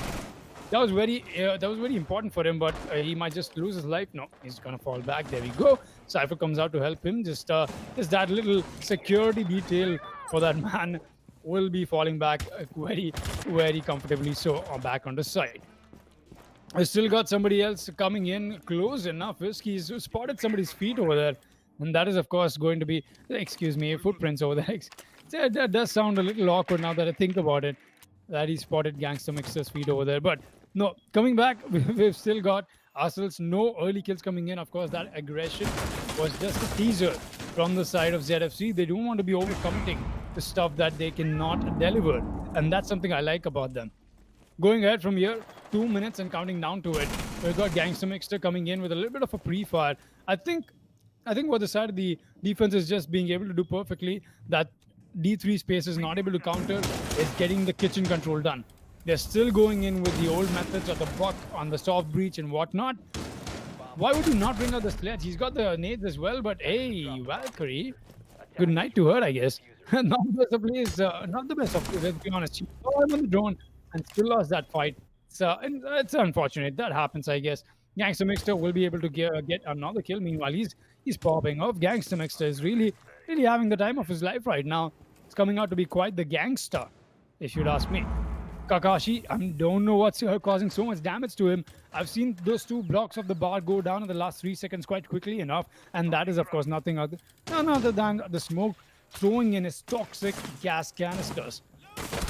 Of course, smoking is not good for health, people, and not wanting to peak that with the SMG-11 is also not good for his health for sure. Kakashi goes down to the smoke fragger, looking to find the shotgun kill, which he will. Shotgun to the face, you don't survive that. Fragger gets his double. Abu Akil will not be surviving that round anymore. And now, with the diffuser drop, Executor and AXH have to make some amends into retrieval of it. Only unless Fragger has other plans for them. Once again, smoke canisters coming in, and look at the damage that is being done, people. Very evident of something you should not be doing. But oh, look at this. The Batman jump from Gangsta Mixter onto AXH, and Executor still is alive into this little fight that he's got for himself. Does get the better off on the Fragger, but now he's still got to find the 3 defenders that are on the side and are not making any mistakes, and they won't be making any more of them. Boom on the final frag on the Alda. Finish things up and seal the deal for Xenadea Fan Club. They'll be the ones to walk away with the victory today, and rightfully so. It will be Gangsta Mixter on the MVP. He deserves this. He came out with quite the impactful play, let's be honest. So many things just went unnoticed onto camps as well, but I'm sure it is him who will be the rightful MVP of this match. Oh, most certainly. The rightful MVP indeed. 21-4. Ladies and gents, he was, I believe, what, like 5-ish kills away from 5 or 6 kills, if you will, from breaking the record set by Seth. I actually realized it's a bit of a pun right there, but, disregard that little segment right there. Seth from Red Vipers has the current record of the highest kills in any one match of the Esports Club, Pro League, that is. 25 kills to him in that one match a couple seasons ago. And this match, had it gone any farther, even though it really wouldn't have the way ZFC was playing, had it gone any farther, Gangsta Mixter had a really good chance of breaking that record. He just needed 6 more kills. That's 2, maybe 3 rounds, if you will. Overtime was required. All right. Doing the maths, kind of comes out to be less No, likely, if no. you On will. the other hand, something I wanted to add to that, Blackjack, Hmm. Gangster Mister might be on the fourth spot if you'd ask me in terms of the highest kill counts. If you want Something to, like that, yeah, yeah. because the first one would of course be Seth. The second one would be Dark Lord. Then we have Lord Bane, and then a Hmm. Gangster Mixer on the 20 frag Hmm. game. So being on the top four of the entirety of the Pro League, I'm sure that is enough of other flex rights for him over there. But I think Oh we'll be yeah. going into a little bit more detail of the highlights of the match for sure. That is, of course, reliving the moment, people, and taking a look at exactly what went down and taking a look at how amazingly well Gangster Mixter played in this match. It was his match, it was his show. Everybody else was just here playing, everybody else was just here helping him out, I guess, because this was pretty much one man army stuff I got to see from him every single round. Somehow or the other, the contribution has been just more than just perfect, if you'd ask me. So many rounds I saw him come out with a little under par performance. He was still able to walk away with kills, but it was just not the level that you usually get to see somebody. All right, so it's just the way this works, right? You see somebody playing amazingly well, and you somehow subconsciously start expecting that out of them. That's something I felt a little disappointed in the beginning from the side of ZFC. But I think Gangster Mixer heard me, and he made sure he made amends to that as we happen to go towards the second half. I'm sure the highlights themselves will reveal so much of what I'm trying to say here. This clutch, especially in contest, this was very well done from AXH. It had me questioning myself that what are we going to see from D3 Team Space? Is this playstyle really going to counter what ZFC has brought so far? Even with the ace on the lineup from the side of Cypher himself, he could have chosen a better place to be on, but I don't blame him. That was the best possible outcome for him, just to make sure that he had that chance into the clutch. He had to get that chance for him at that moment, and he got it. Plays like this, Gangster Mixer just being able to walk away and then getting down here by the Jaeger, it was a little unfortunate. I'm not sure with the switch up onto the skeleton key got him to reload in that animation so quickly enough. But hey, I still don't blame him. Of course not. The man has dropped 20 frags. That's enough. That's enough boasting rights for tonight for sure. That also might just be the fourth highest kill record into this TEC Pro League, and the last one, if you're counting that back into effect. But if that is the case, it will come down to something that we'll begin to see more from this person. I don't know. I don't know if we'll begin to see more or not. But right now, I'll be offering the mic back to you, Blackjack. I want to hear some words out of you as to how this match went down according to yourself. I think it all came down to how this match was sort of a longer one than I think any of us really expected. Sure, ZFC didn't exactly come out with a really great playstyle in the first half, and D3 taking round 7 on attack could have been, what I initially thought, an indication of ZFC maybe not quite being all there today. But as soon as round 8 came around, and the equalizer came in with Gangster Mixer just really ripping into the side of D3. It was around this time that ZFC started really turning up for this game, right? Up until this point, they've been content with equalizing. They've been content with just doing what they needed to, no more than that. No less either, obviously, but no more than just that. But then you had the ace from Gangster Mixer, that double C4 man. It's something else entirely. That and the fact that he'd already gotten a kill from Construction Dirt Tunnel, the long angle onto Jacuzzi. So really, it was him bringing in the kills in this round, putting ZFC in the lead via his own very, very well-made ace. And then again, Gangster Mixer was just really all over D3 space in these last 3 rounds. Excuse me right there. And just overall, I'd say D3 really lost the momentum, any momentum that they had gained in that first half. Sure, they were going on the attack. It's a different role than you are when you're having to be on defense. But the point notwithstanding, there's a little bit of momentum, a little bit of headway, of a rhythm of sorts, if you will, that a match contains, right? And they sort of seemed to lose that as the match went on. And maybe it was something to do with their endurance just overall. Maybe they have issues there. Maybe, the coordination was sort of loosening up. They did seem like they were playing a little bit more fast and loose than they were initially. But of course, there's other things, positioning, intel, and whatnot that D3 really needs to work on. And sometimes they do peak odd angles that I don't think they should. So there's things to work on, but there's also some good potential there. So we will be looking forward to their matches going forward from here. Same with ZFC. I really am looking forward to ZFC's matches tomorrow, not tomorrow, excuse me, day after tomorrow, and then week 3, whenever we get to that. next week, of course. But of course, ladies and gentlemen, seeing as I'm already talking about the next day's worth of plays, I think we all can infer that this is the end of the stream right here. Excuse me for the pause. Very good matches, I have to say. A couple of fairly dominant ones, and this last one very unpredictable until those last three rounds happened. Once ZFC equalized on 4-4, that was it. They said, you know what, enough is enough. We're done with equalizing. Let's finish this one off. And they did. Credit to them where credit is due. And 20 kills to the man himself, Gangster Mixer. I'm really looking forward to more from him. But that is going to be it from ourselves, ladies and gentlemen. Myself, Blackjack, my co-host, Foxtrot, and of course, I'm an Eisen, as we'll be seeing you all day after tomorrow on Wednesday with more Division 3 action.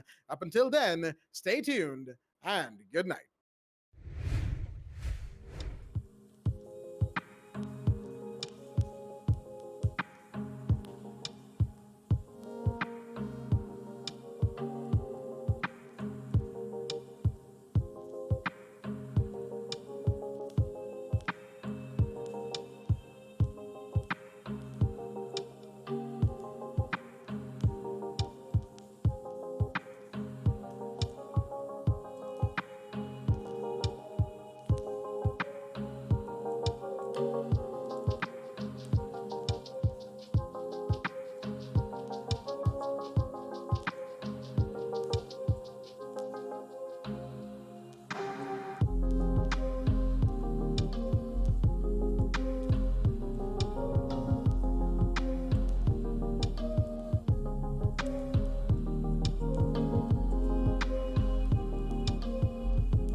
We head for the sky, it's alright. Our wings wouldn't fly, it's alright. If we are crashing down again, pieces of love, it's alright. Scattered in mud, it's alright. You're giving me a lie again.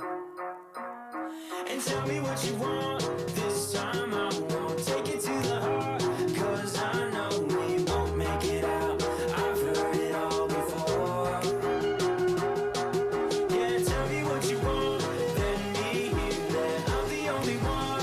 You know that we won't make it out, we've heard it all before. It's alright. It's alright. It's alright. It's alright. It's alright, so let's move on. It's alright, so let's move on. It's alright, so let's move on. It's alright, so let's move on. It's alright, so let's move on. It's alright, so let's move on. It's alright, so let's move on. It's alright, so let's move on. We head for the sky, it's alright. Our wings wouldn't fly, it's alright. If we are crashing down again, pieces of love, it's alright. Scattered in mud, it's alright. You're giving me a lie again. And tell me what you want, this time I won't take it to the heart.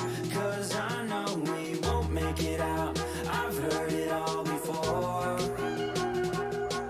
Yeah, tell me what you want, let me hear that I'm the only one. You know that we won't make it out, we've heard it all before. It's alright. Hey. It's alright. Hey. It's alright. It's alright. It's alright, so let's move on. It's alright, so let's move on. It's alright, so let's move on. It's alright, so let's move on.